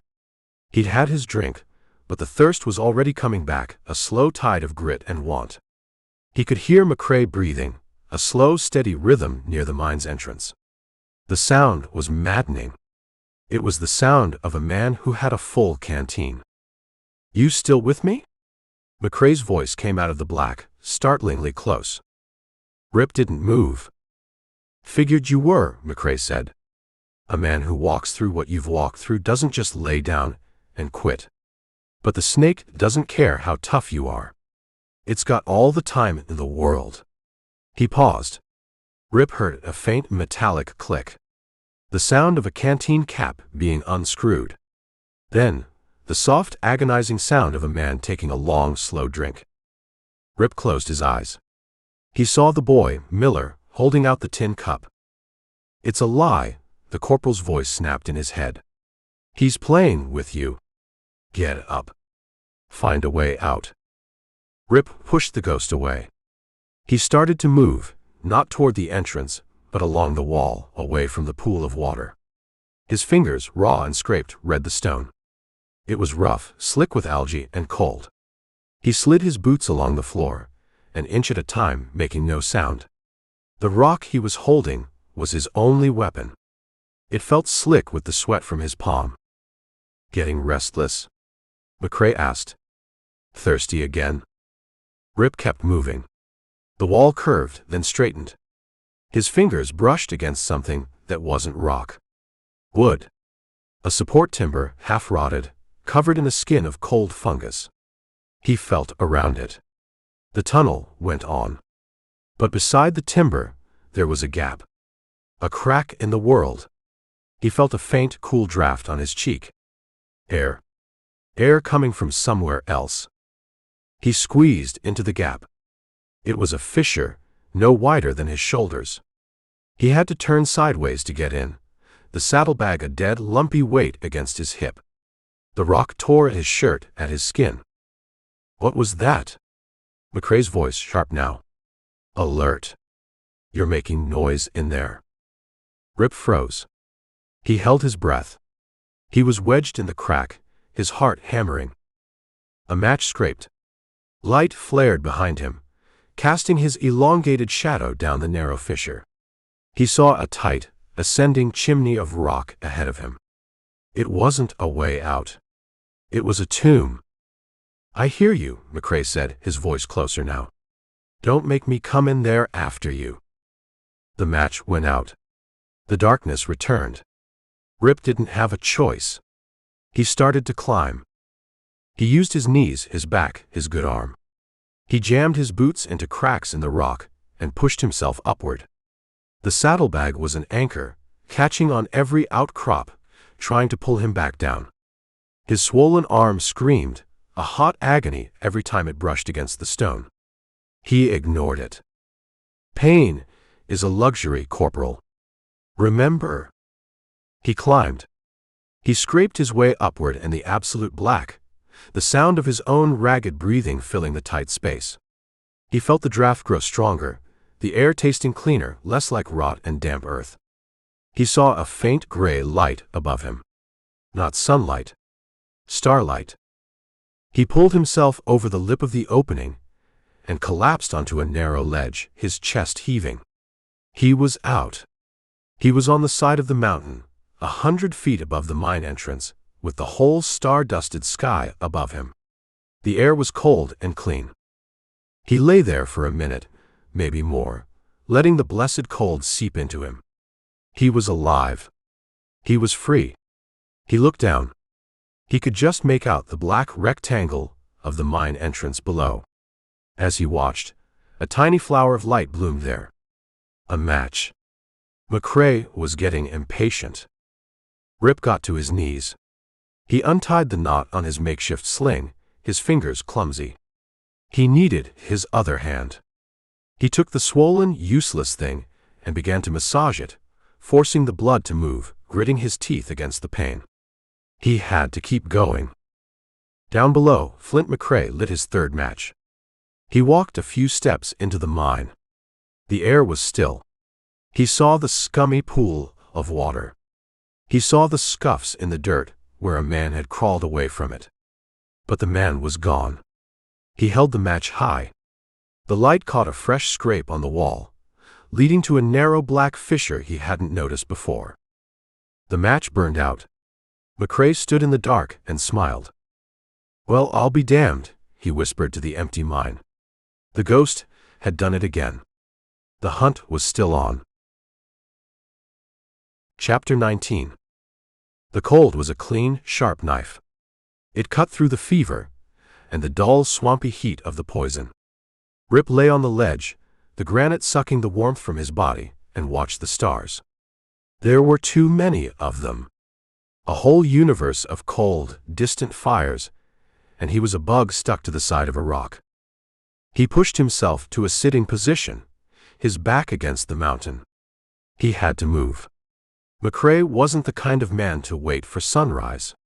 He'd be moving now, circling the base of this rock pile, waiting for Rip to come down.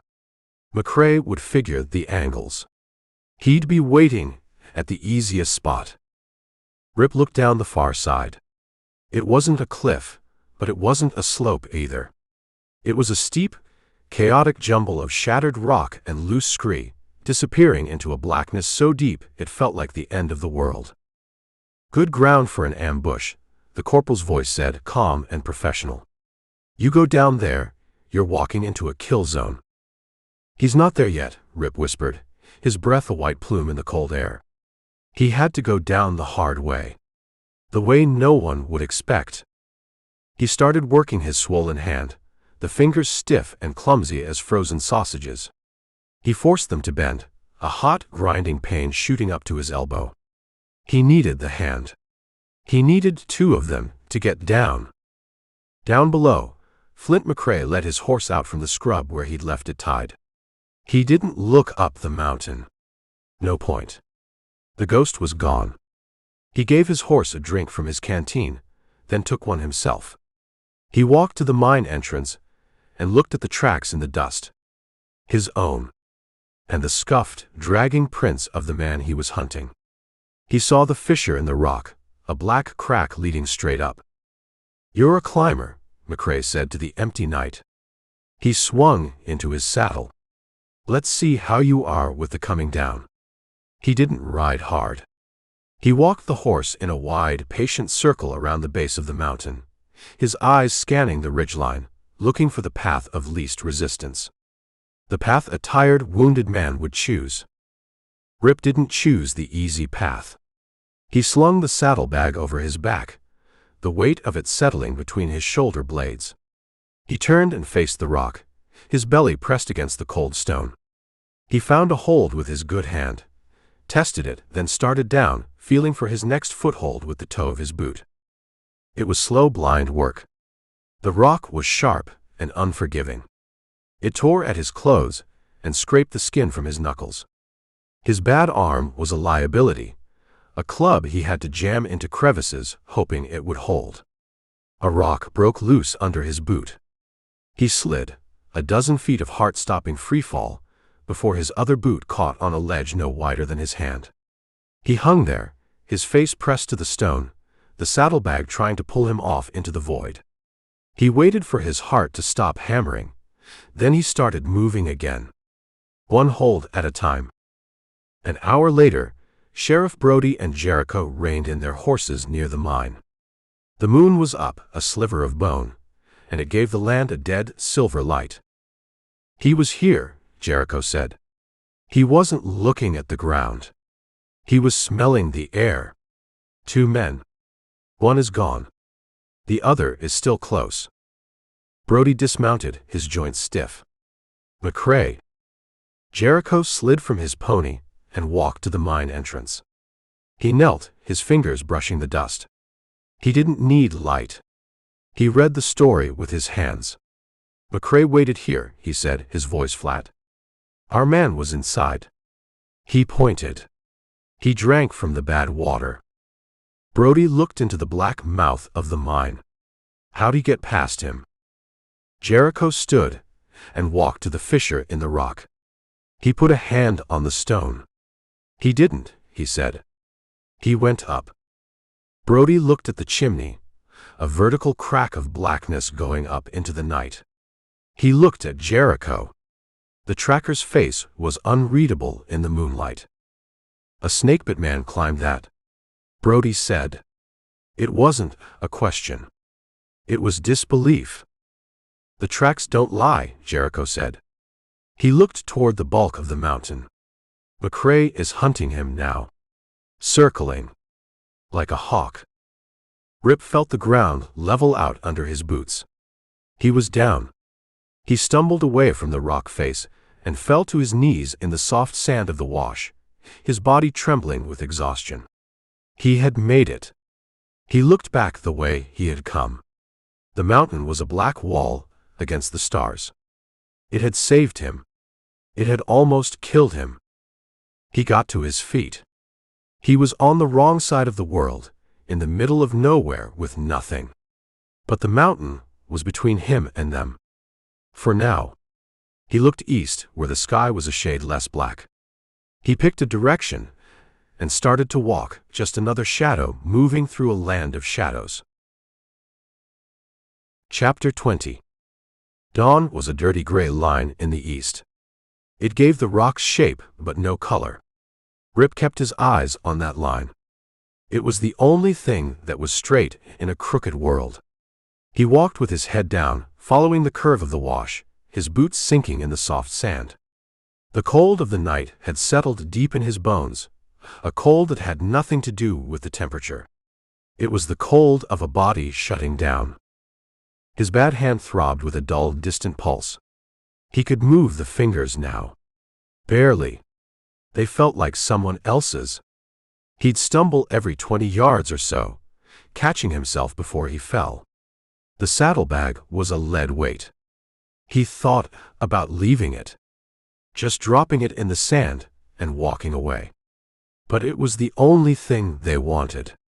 Without it, he was just another dead man in the desert. With it, he was a target. He wasn't sure which was worse. He came to a place where the wash split. One fork curved north, toward a series of low broken mesas. The other continued east, widening out into a gravelly plain. High ground, the corporal's voice advised. Always take the high ground. Rip looked at the mesas. They offered cover. Shade. A place to see what was coming. He turned and started walking north. Flint McCrae found the sign an hour after sunrise. It wasn't much. A single deep scrape in a rock face 10 feet from the wash, and below it, a scattering of pebbles that didn't belong. He dismounted and knelt, his fingers tracing the mark. He looked up at the impossible wall of rock Rip had come down. You came down the front door, McCrae said, his voice soft with something that sounded like respect. No wonder I missed you. He stood and scanned the ground. He found the place where Rip had fallen to his knees. He saw the first few dragging footprints heading into the wash. He looked east, then north toward the mesas. You're hurt, McCrae said to his horse. But you're not stupid.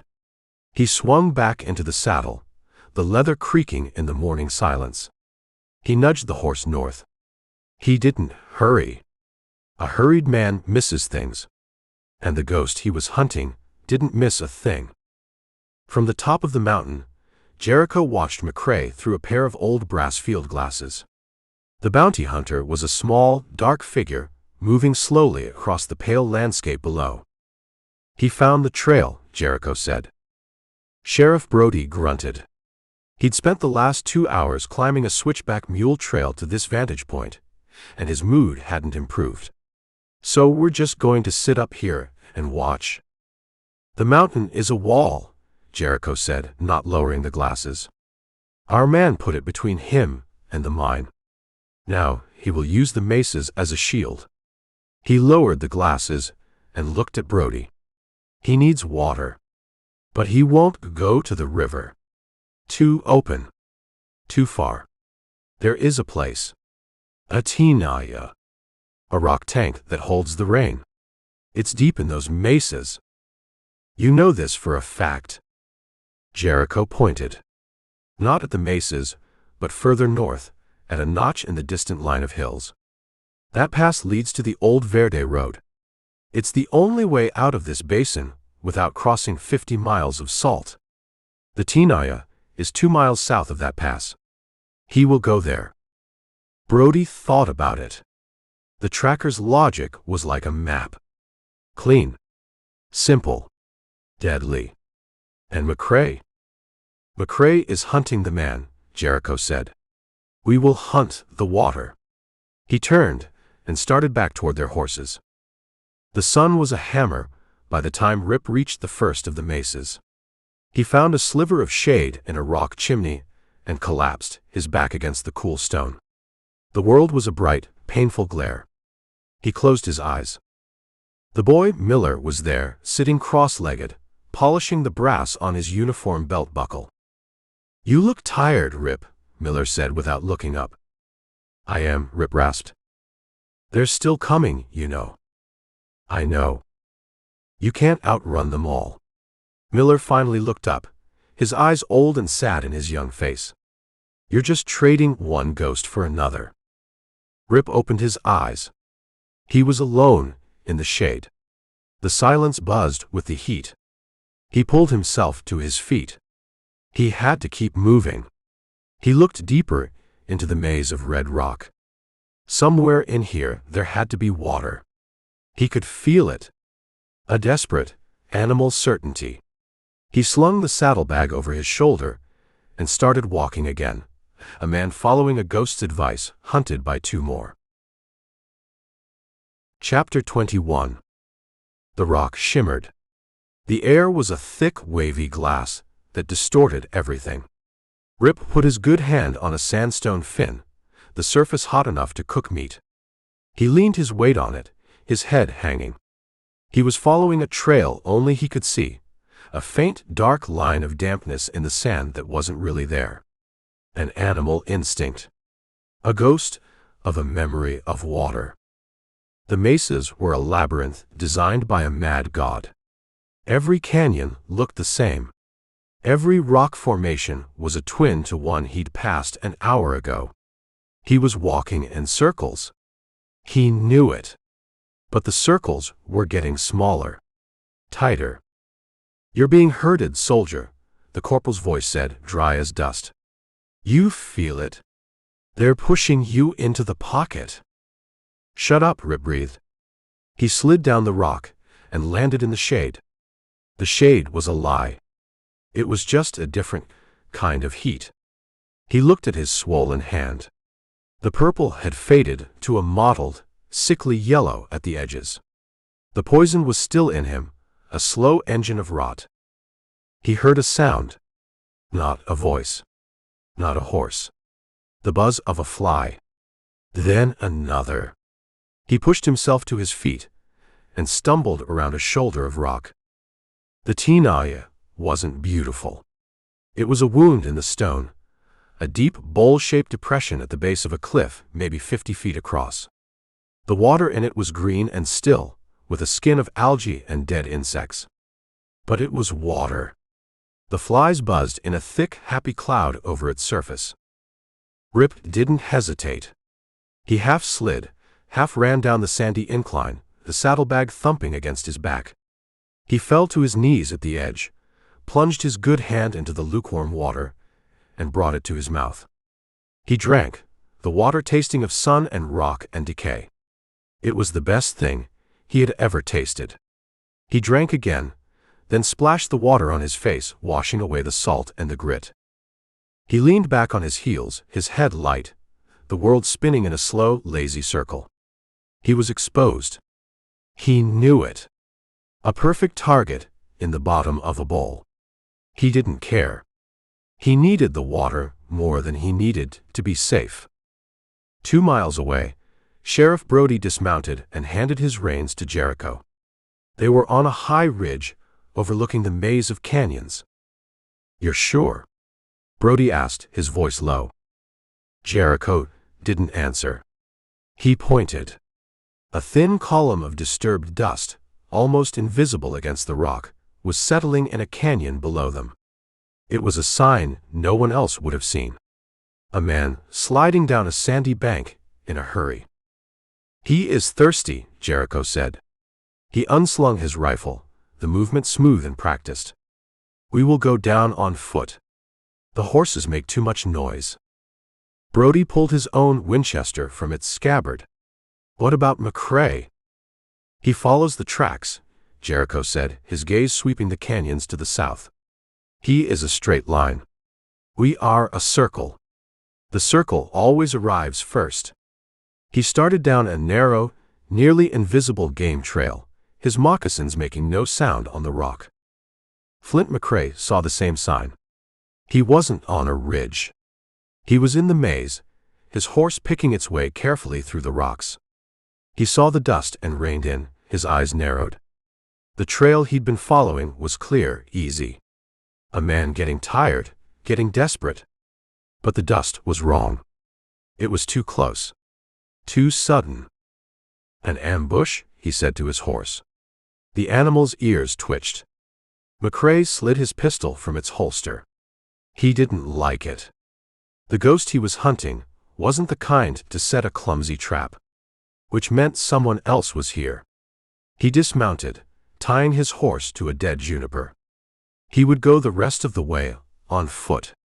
He moved into the rocks, silent as a shadow, a hunter who knows he has just become the hunted. Rip filled his canteen. The simple act felt like a victory. He screwed the cap on tight. He sat by the water's edge, the saddlebag on the ground beside him. For the first time in days, he felt something other than pain or thirst. He felt the weight of what he was doing. He unbuckled the straps on the bag and pulled out one of the bundles of bonds. The paper felt heavy, important. $1,000. It felt like a lifetime. He looked up at the rim of the bowl. Nothing but blue, empty sky. But the feeling was there. The skin on the back of his neck prickled. The silence was too loud. You sat too long, soldier, the corporal whispered. The party's here. Rip shoved the bonds back in the bag and buckled it. He got to his feet, his hand on the butt of his Colt. He scanned the rim again, his eyes searching every rock, every shadow. He was a rat in a bucket, and the owners of the bucket were looking down. He just couldn't see them yet. Chapter 22. The voice came from the rock. It was calm and quiet, with no echo. A voice that knew how to use the landscape to its advantage. You look like you've been through hell's own cookhouse, friend. Rip didn't jump. He didn't spin around. He brought the Colt up slow, the barrel level with his belt, and turned his head. He saw him then. Flint McCrae. 100 feet up, on the west rim of the bowl. He was half hidden behind a stack of weathered sandstone, just a hat brim and a rifle barrel showing. He wasn't aiming at Rip. The rifle was resting easy in the crook of his arm. I've had better days, Rip said. His own voice was a stranger's, a raw croak. I imagine you have, McCrae said. The snake. The fall. Losing your water. A man can only take so much punishment. I'm still standing. For now. McCrae shifted, the movement economical. I'm not Slade. I don't get paid to leave bodies in the sun. I get paid for delivery. Just the bag. You leave it by the water and walk north. I'll even leave you my canteen. Rip almost laughed. The sound was a dry cough. And you'll just let me walk away. The banker didn't pay me to hunt a man, McCrae said. He paid me to find his paper. Your quarrel is with the law, not with me. Seems to me my quarrel is with everyone. Rip took a half step to his left, putting a small rock outcrop between him and McCrae's line of sight. It wasn't much cover, but it was something. You're a practical man, McCrae said, his voice still conversational. I can see it. You didn't have to kill those boys Slade sent after you, but you did. You didn't have to climb that cliff face, but you did. You do what needs doing. What needs doing now is for you to drop that bag. Before Rip could answer, another voice cut through the hot, still air. This one came from the north rim, higher up. That's enough, McCrae. Put the rifle down. Sheriff Brody stood in the open, a Winchester held steady at his hip. He wasn't hiding. He was making a statement. A few yards to his left, Jericho was a bronze statue, his own rifle aimed not at Rip but directly at Flint McCrae. McCrae didn't move. He didn't even seem surprised. "Sheriff, I was just negotiating the return of private property." "I call it interfering with an arrest," Brody said, his voice flat and hard as the rock he was standing on. He looked down at Rip. "You in the wash. You're wanted for the murder of Jedediah Croft and Cully Stevens. Throw down your weapon." Rip looked from Brody to McCrae. From the law to the money. He was pinned between them. The rat in the bucket. "He didn't kill them, Sheriff," McCrae said, his voice lazy, almost amused. "Slade's men did. Our friend here was just a passenger." "I'll sort that out in a cell," Brody said. "He's still a person of interest. And that bag is evidence." "It's my client's collateral," McCrae countered. "I have a contract." "Your contract ends where my jurisdiction begins." Brody took a step closer to the rim. "I won't say it again, McCrae. Back away." The silence stretched. The sun beat down. The only sound was the buzz of flies over the green water. Rip could feel the sweat trickling down his spine. 3 men, 3 rifles, all wanting something different. And he was standing in the middle of it all. "They're talking instead of shooting," the corporal's voice observed. "That's bad, soldier. It means they're thinking.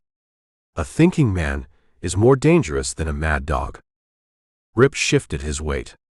His good hand was tight on the Colt. His bad hand ached with a dull, insistent fire. He looked at the sandy slope behind him.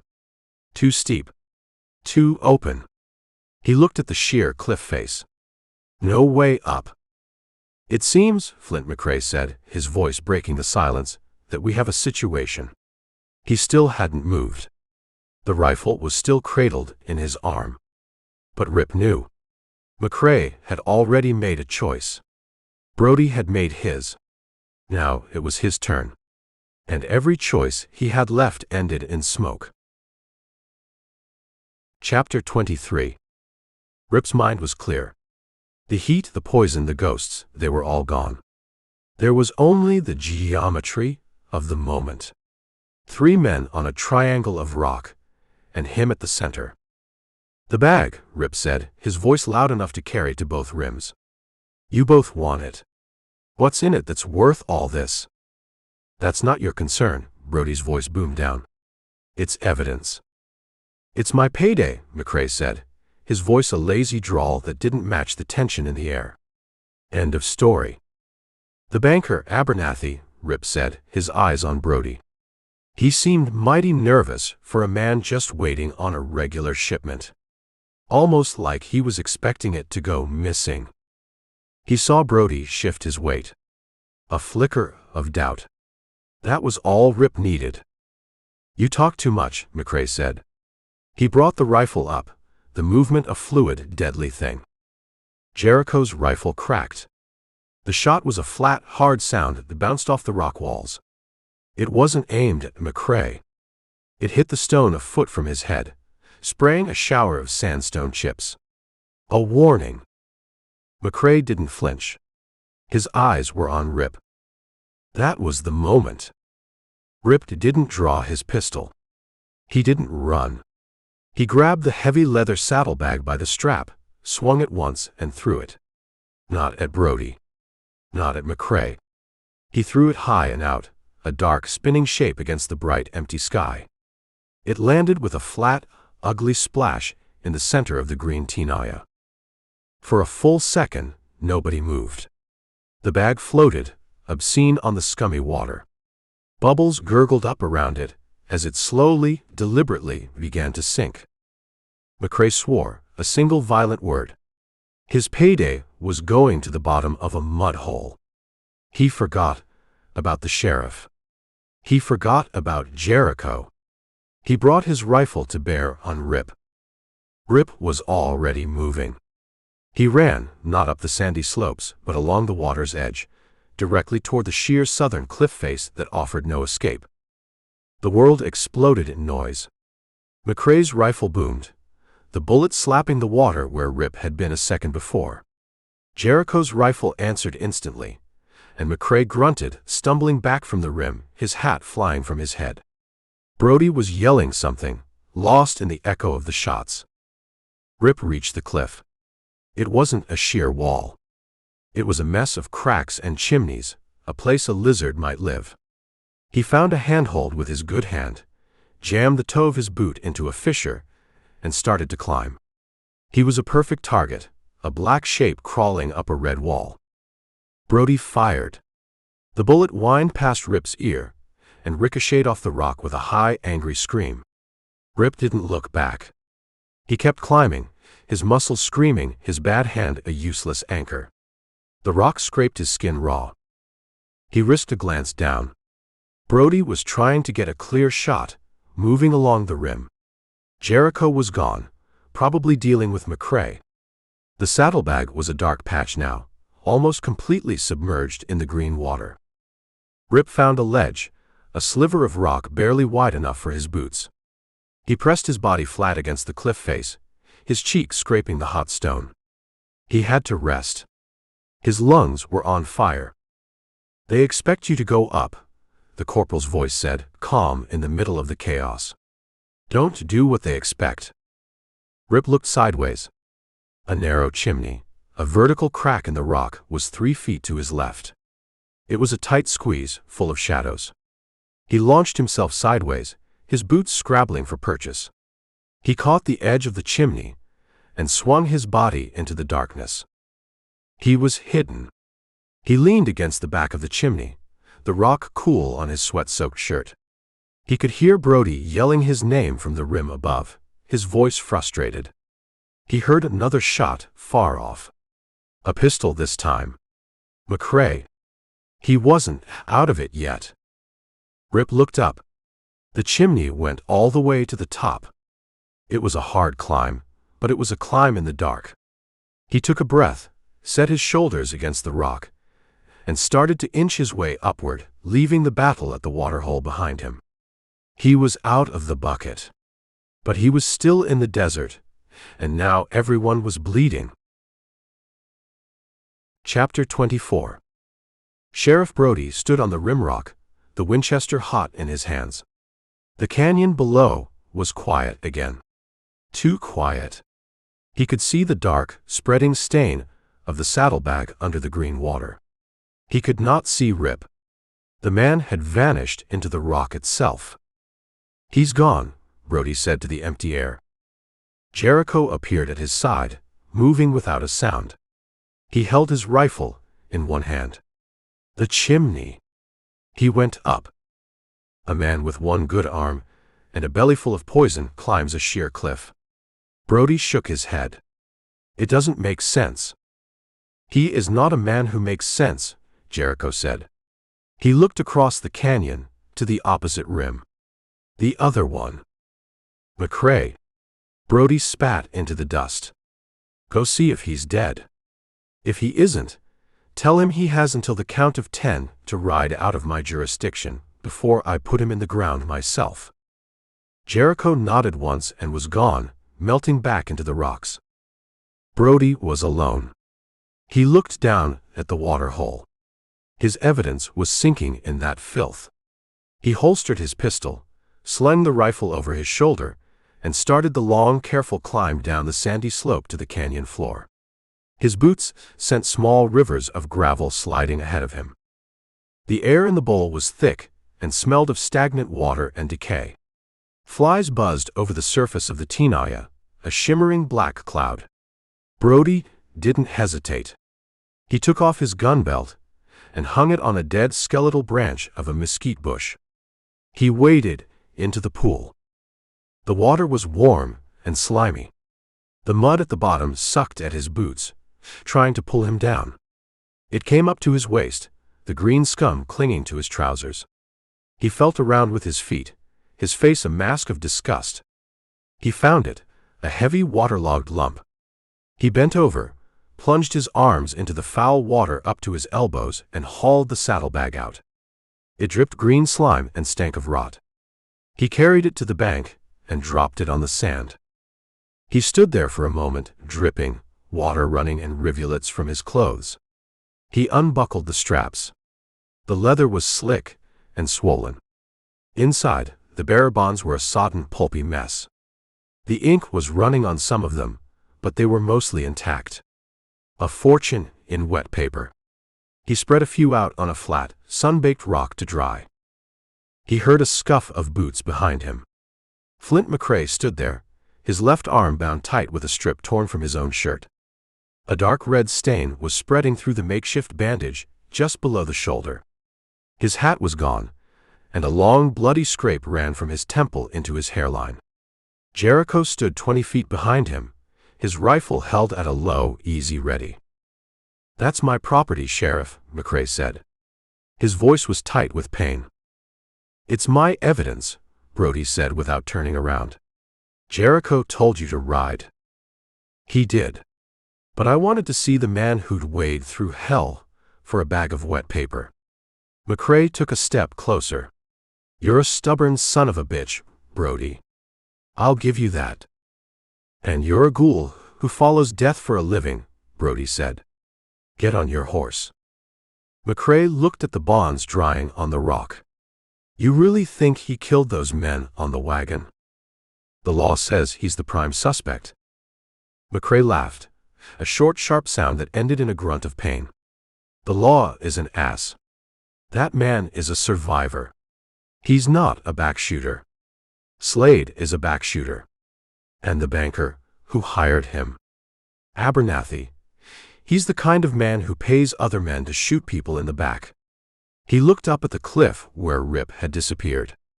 "You're not just chasing a man anymore, Sheriff. You're chasing the truth. And it's going to get you killed." "That's my business." "Fine." McCrae turned, then stopped. "A piece of free advice. When you get back to Harmony Creek, ask the banker why he was so eager to have his own property stolen. Ask him what's worth more to him than $100,000. He walked away, Jericho following him like a shadow. Brody watched him go. He looked down at the soggy bonds. He thought about Abernathy's pale, sweating face. He thought about a man with a snake bite, climbing a sheer rock wall. McCrae was right. None of it added up. He wasn't just a lawman on a manhunt anymore. He was something else. He was the only man left who cared enough to find out why. He packed the wet bonds back into the saddlebag and started the long climb back up to the rim. The sun was getting low. Chapter 25. The top of the chimney was a narrow slit that opened onto a wide, flat mesa baked the color of old blood. Rip slithered out of the rock and lay flat on the hot stone, his chest heaving. The air tasted thin and clean. Below, the canyon was a deep, silent wound in the earth. He was out. He rolled onto his back and stared at the empty blue sky. His left arm was a dead weight, the poison a deep, settled ache in the bone. The climb had torn the skin from the knuckles of his good hand. He was bleeding from a dozen small cuts. Every muscle screamed. "You're exposed, soldier. Find cover." The corporal's voice was faint now, a dry whisper of wind. Rip pushed himself up. He was on a high plateau, a vast empty table of rock and sun-scorched scrub. He could see for 50 miles in every direction. The cinder peaks were a jagged black promise on the northern horizon. Harmony Creek was somewhere on the other side of them. A lifetime away. He looked back toward the canyon rim. He saw nothing. No movement. But he knew they were there. The sheriff and the tracker. They wouldn't quit. He had to move. He started walking north. His boots scuffed on the rock, the sound loud in the silence. He didn't have a plan. He didn't have water or food. All he had was distance. He put his head down and walked, a solitary broken figure in a world of rock and light. Miles away, Flint McCrae sat his horse, his jaw tight. Jericho rode beside him, silent as a shadow, his rifle resting easy across his lap. They were heading south, away from the cinders, away from the hunt. "He let me go," McCrae said, more to himself than to the tracker. Jericho didn't answer. His eyes scanned the horizon. "Your sheriff gives an order, you follow it," McCrae went on, his voice a low rasp. "But you could have finished it. Back on the rim. You had a clear shot." "The shot I took was the one the sheriff wanted," Jericho said, his voice flat. McCrae grunted, shifting his weight in the saddle. The movement sent a fresh wave of fire through his wounded shoulder. "He's a piece of work, your sheriff. Wading into that muck for a bag of paper. He's either the most honest man in the territory or the biggest fool." "He is the law," Jericho said, as if that explained everything. "The law." McCrae spat. "The law is what men with money say it is. You tell Brody to stop looking at the man running and start looking at the man who sent him. Abernathy." They rode in silence for another mile. The sun was hot on McCrae's neck. He felt lightheaded from the blood loss. "This is far enough," McCrae said, pulling his horse to a halt. "You can go back and tell your boss you saw me off the property." Jericho stopped and looked at him. His face was unreadable. "You are not going back to town."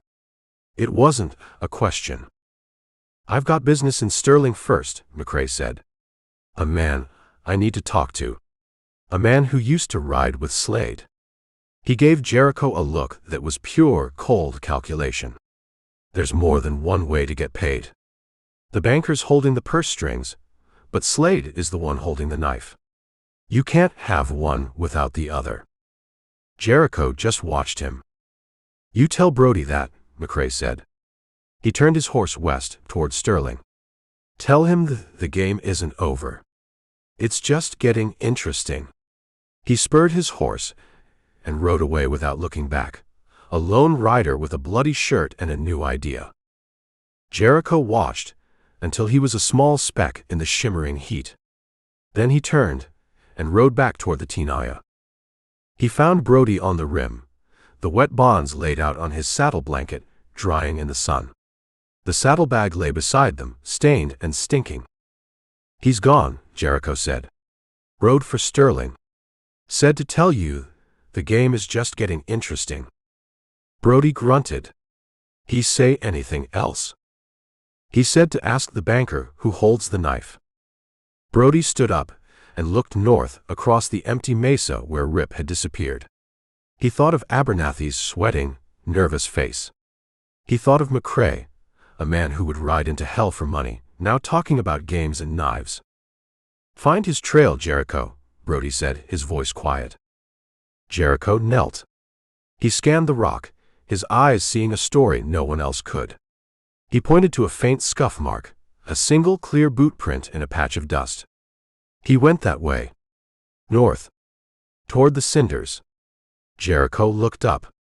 He walks like a man who knows he is being followed. But he is not running.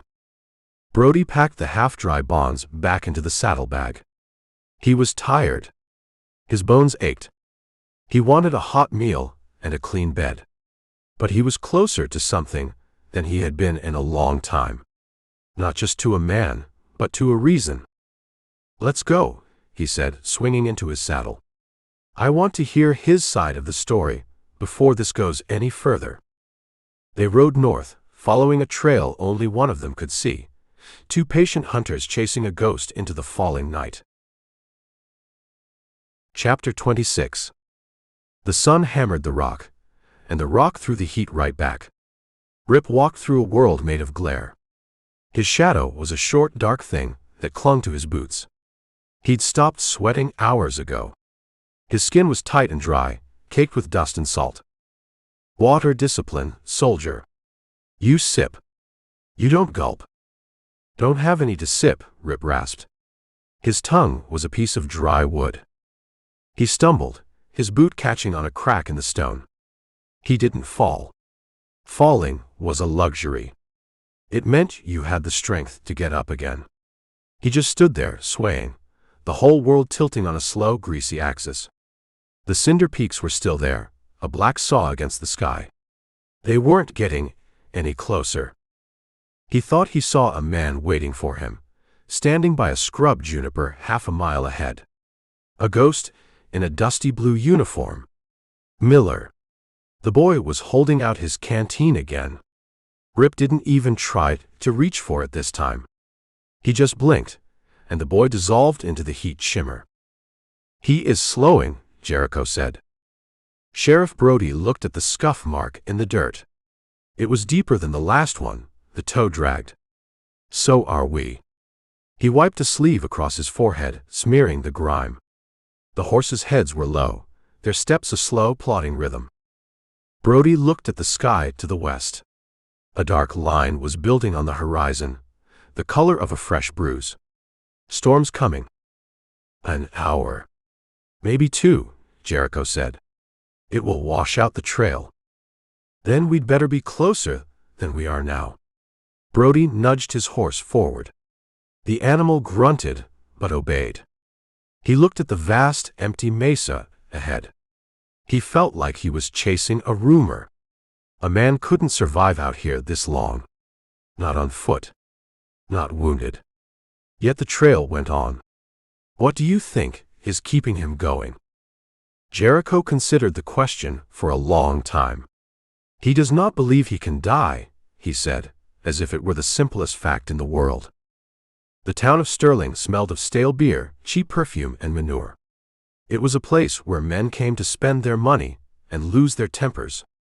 Flint McCrae rode down the single dusty street, his eyes scanning the saloons. He ignored the gilded cage with its fancy etched windows. He passed the Sterling Saloon.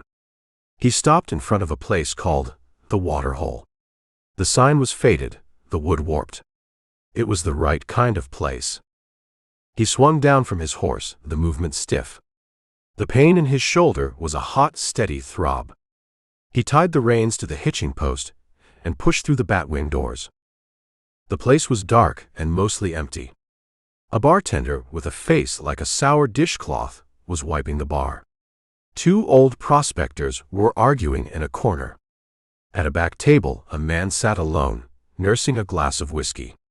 He was thick in the shoulders, with a scar that ran from his left eye to the corner of his mouth, pulling his lip into a permanent sneer. McCrae had seen him before, riding with Slade's crew.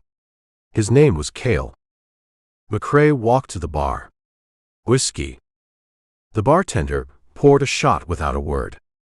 McCrae took the glass and walked to the back table. He pulled out a chair and sat down without being invited. Cale looked up, his hand resting on the butt of the pistol tucked into his belt. "Table's taken." "I'm not looking for company," McCrae said. He pushed a $5 gold piece across the table. "I'm looking for information." Cale looked at the coin, then at McCrae's face. "I seen you. Harmony Creek. You're the bounty man." "I'm the man who pays for what he wants." McCrae nudged the coin closer. "I hear Slade took a job for the banker, Abernathy. A simple payroll snatch." "Only it wasn't simple." Cale's eyes narrowed. "I don't know any Slade." "He left you behind after the rock slide," McCrae said, his voice quiet.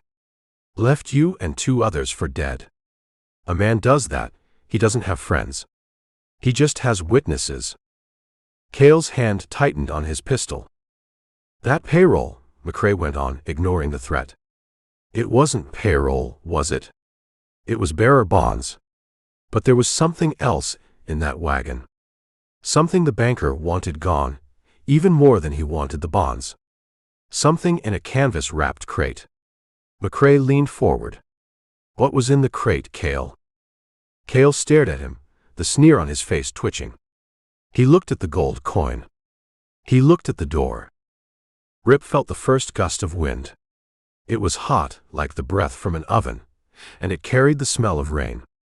He stopped and lifted his head. The dark line in the west had grown, swallowing the blue sky. A low rumble echoed across the mesa, a sound you felt in your bones. He saw a flicker of lightning, a silent, angry nerve spasming inside the cloud.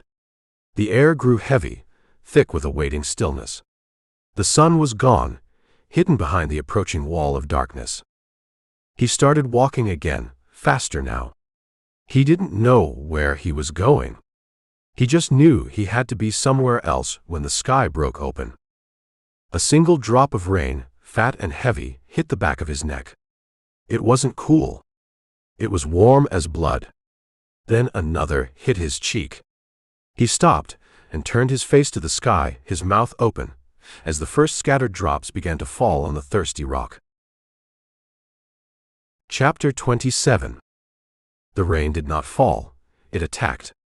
One moment there were scattered heavy drops. The next, the sky tore open, and a solid blinding sheet of water hammered the mesa.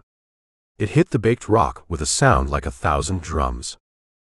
Rip stood in the middle of it, his head tilted back, his mouth open. The water was gritty, tasting of the red dust the wind had whipped into the air. He didn't care.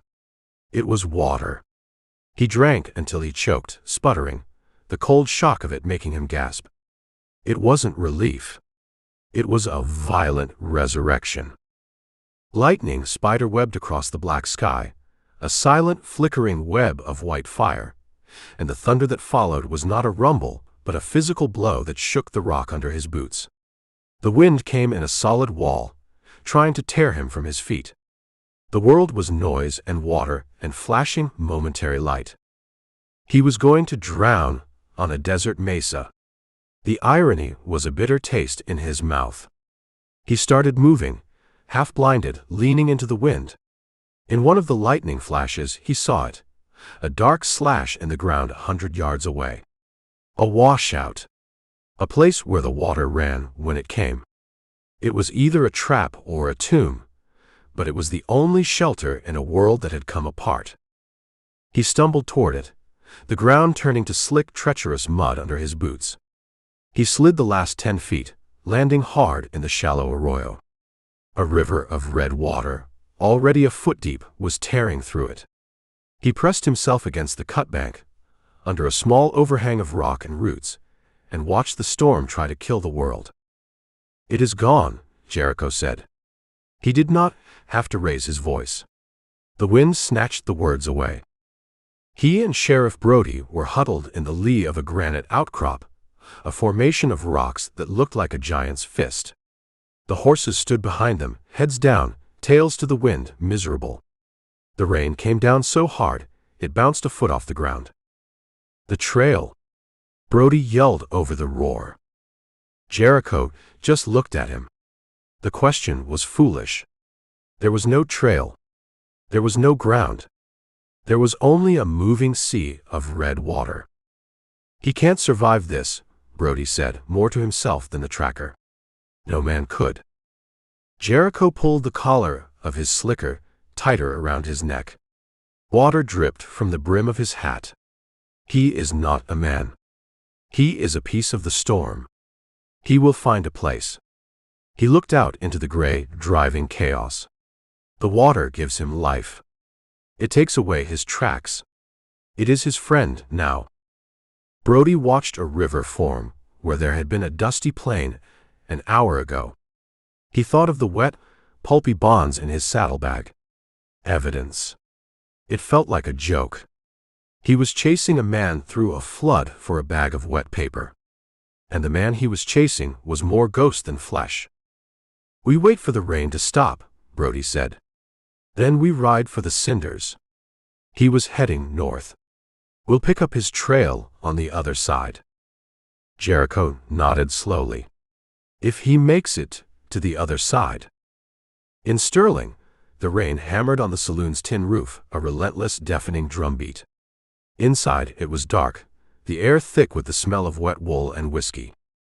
Flint McCrae pushed the $5 gold piece across the table again. It sat in a small puddle of spilled whiskey. "Slade isn't coming back for you, Cale. He's cutting his losses. You were a loss." Cale stared at the coin.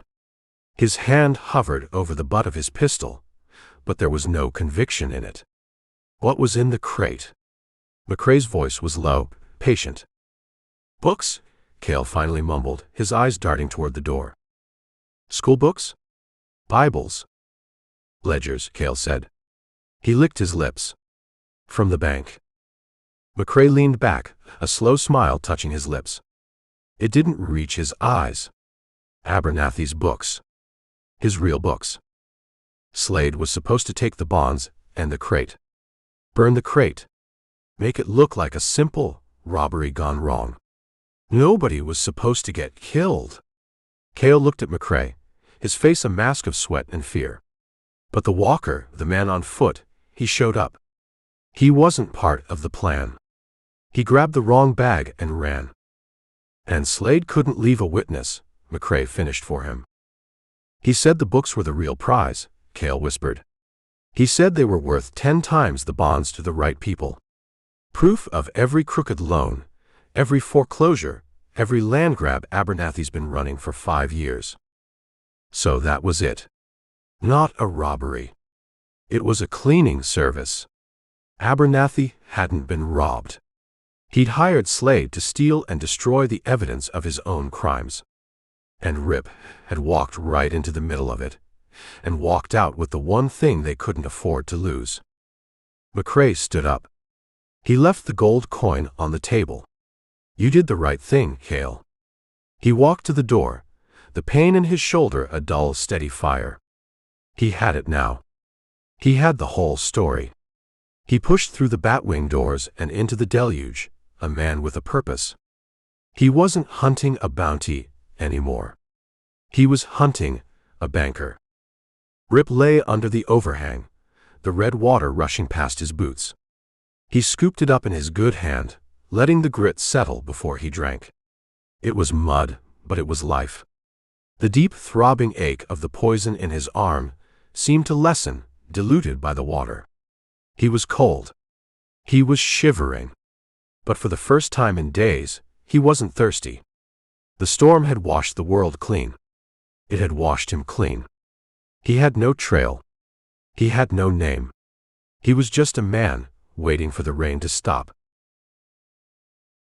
Chapter 28. The world was born again, wet and clean. The storm had passed, leaving a sky the color of washed-out denim, and air that smelled of rain and sage. Rip crawled out of the arroyo, his boots sinking in the soft, red mud. The water had scoured him, taking the fever with it. The poison was a dull, sleeping ache now, no longer a fire. His thirst was gone.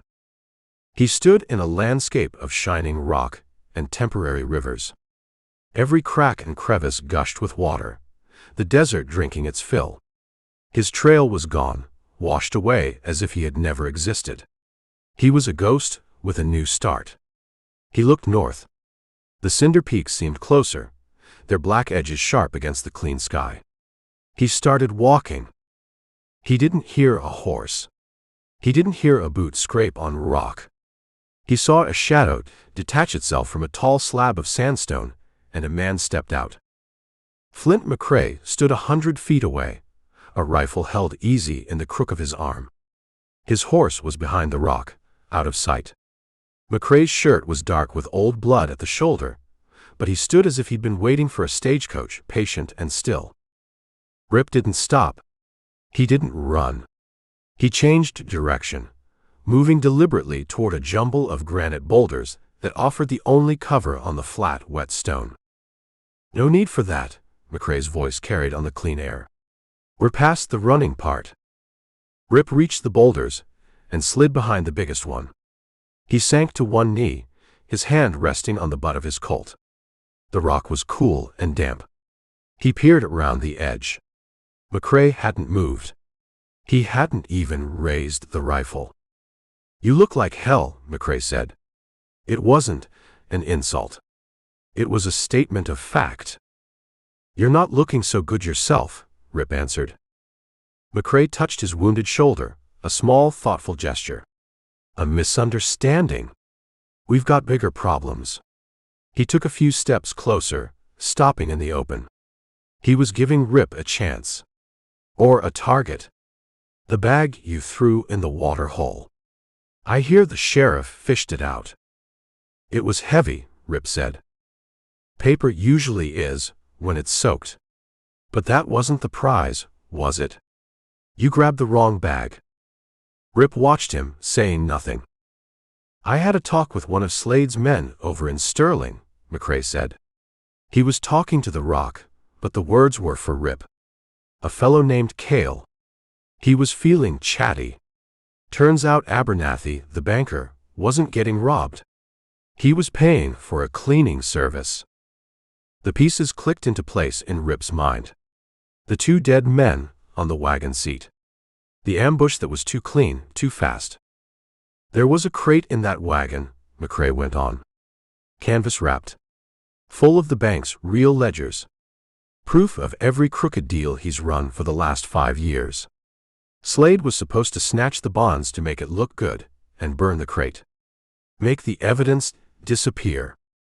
Jed and Cully. They weren't killed in a robbery. They were part of the cleanup. Loose ends. Just like Rip had almost been. The thought landed like a stone in his gut. You walked into the middle of it, McCrae said. Grabbed the bag with the bonds, the one thing that made it look legitimate, and ran. Slade couldn't have that. Abernathy couldn't have that. A witness with the wrong prize. So what do you want? Rip asked. What I was hired for. My money. McCrae took another step. Only now, the payday isn't the bounty on a bag of wet paper. The payday is the banker. That's your business. It could be, McCrae said, his eyes fixed on the edge of the rock hiding Rip. Or it could be ours. A man with those ledgers could make a banker like Abernathy dance. But Slade has them now. He'll be on his way to make his own deal. McCrae paused. This is my play now, Rip. I'm going after the real money. You're a loose end I don't need. The air grew still. The water had stopped dripping from the rocks. The desert was listening. You can walk away, McCrae said, his voice flat. Head north, into the cinders. Disappear. I'll forget I saw you. The sheriff can chase your ghost all the way to Utah. Rip thought of the driver spitting tobacco juice. He thought of the guard offering him a ride. They weren't ghosts. Their faces were clear in his mind. Walking away meant leaving them behind. It meant letting men like Abernathy and McCrae carve up the world for profit. And if I don't? Rip said. McCrae's smile was a thin, bloodless line. He didn't have to answer. He shifted his weight, and the rifle came up, the movement easy and practiced. It's a shame, he said. You've been interesting to hunt. Rip's hand closed around the grip of the Colt.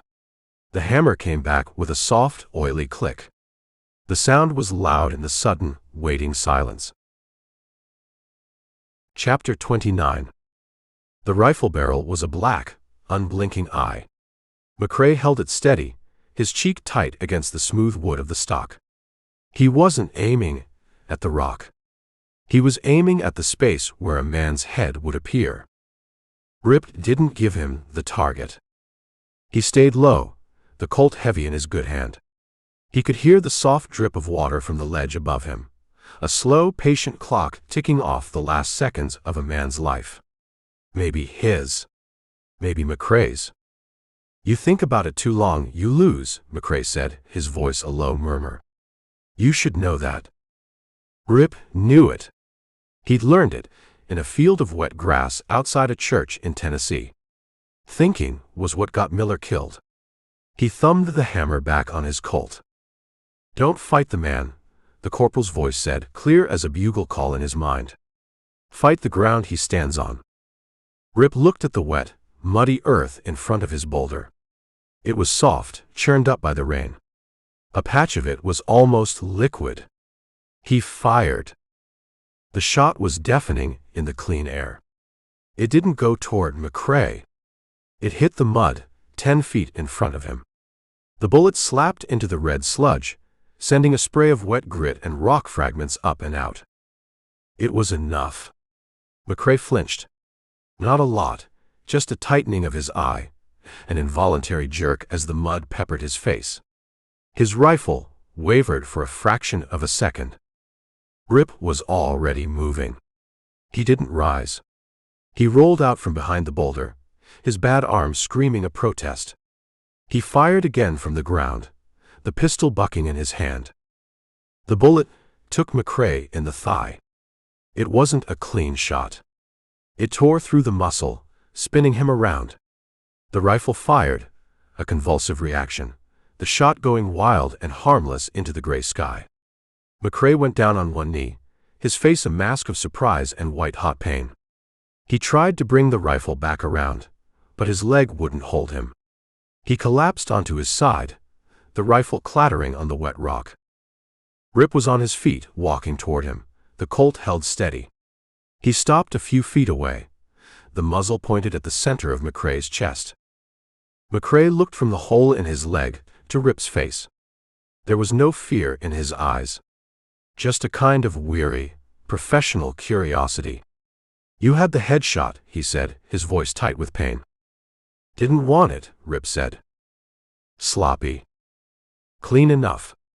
Rip looked at him for a long moment. He saw the two dead men on the wagon. He saw Miller's face.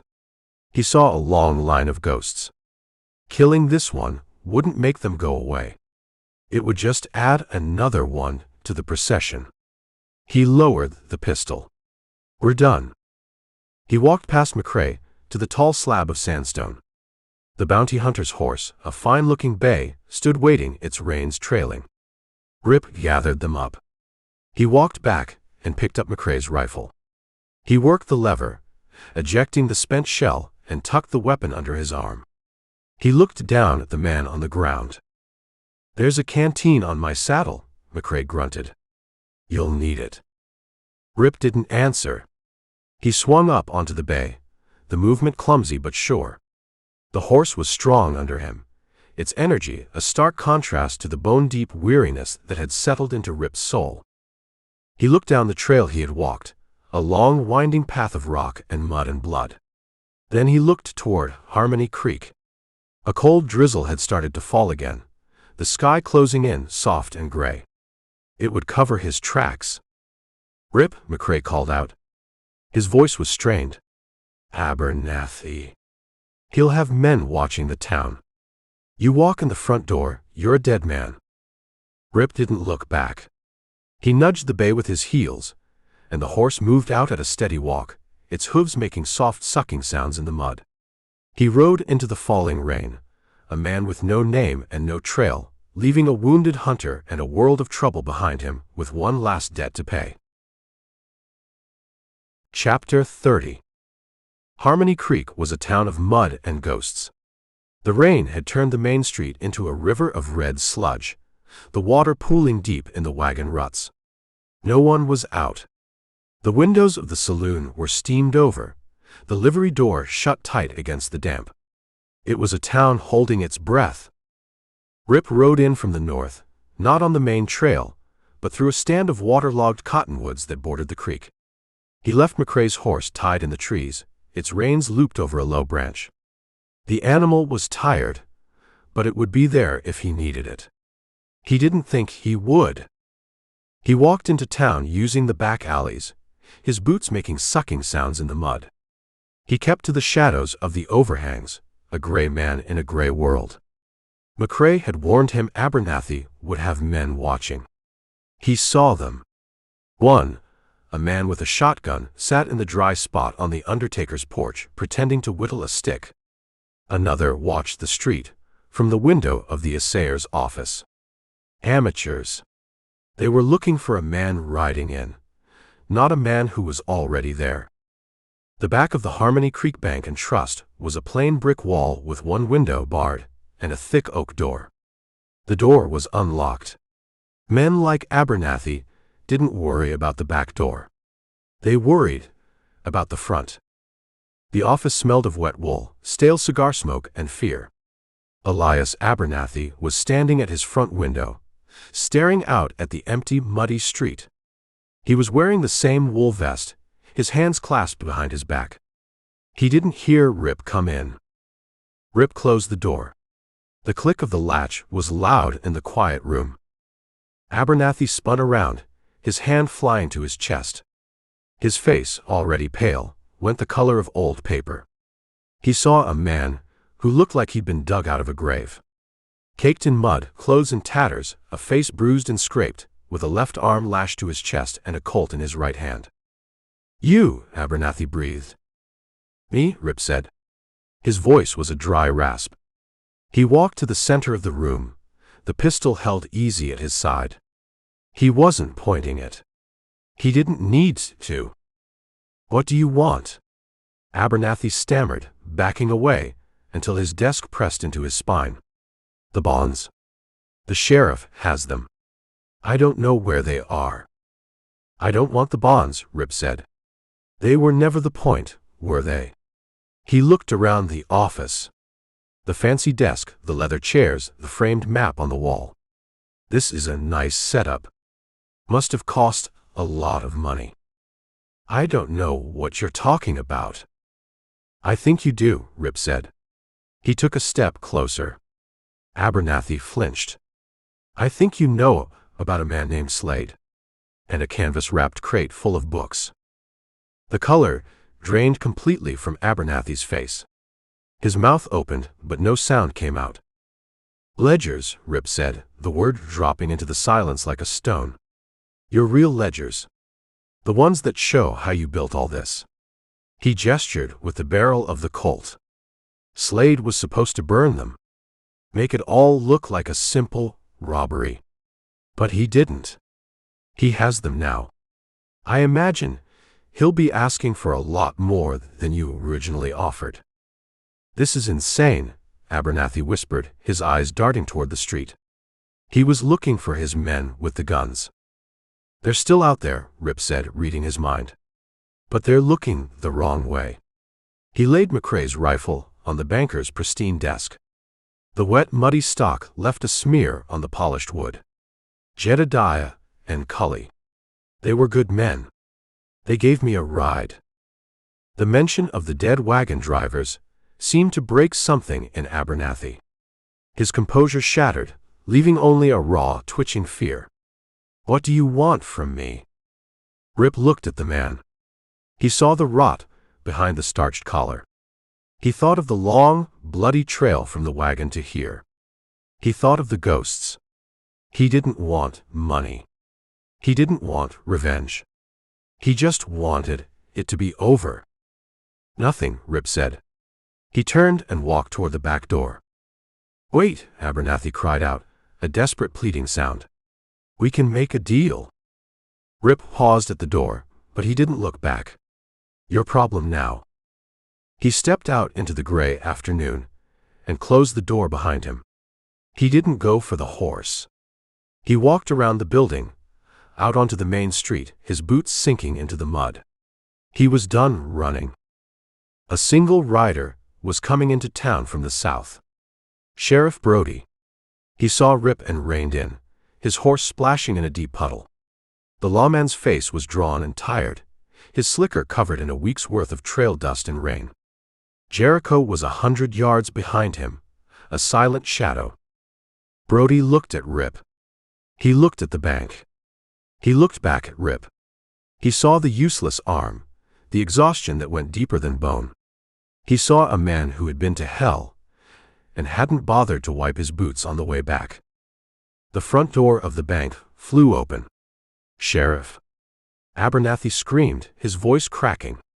"That man! Arrest him! He robbed me!" he threatened. Brody didn't even look at him. His eyes stayed on Rip. He nodded, a slow, almost imperceptible gesture. It was an ending. It was an understanding. Rip held his gaze for a moment, then turned and limped down the street, heading out of town the same way he'd come in. He didn't look back. The end.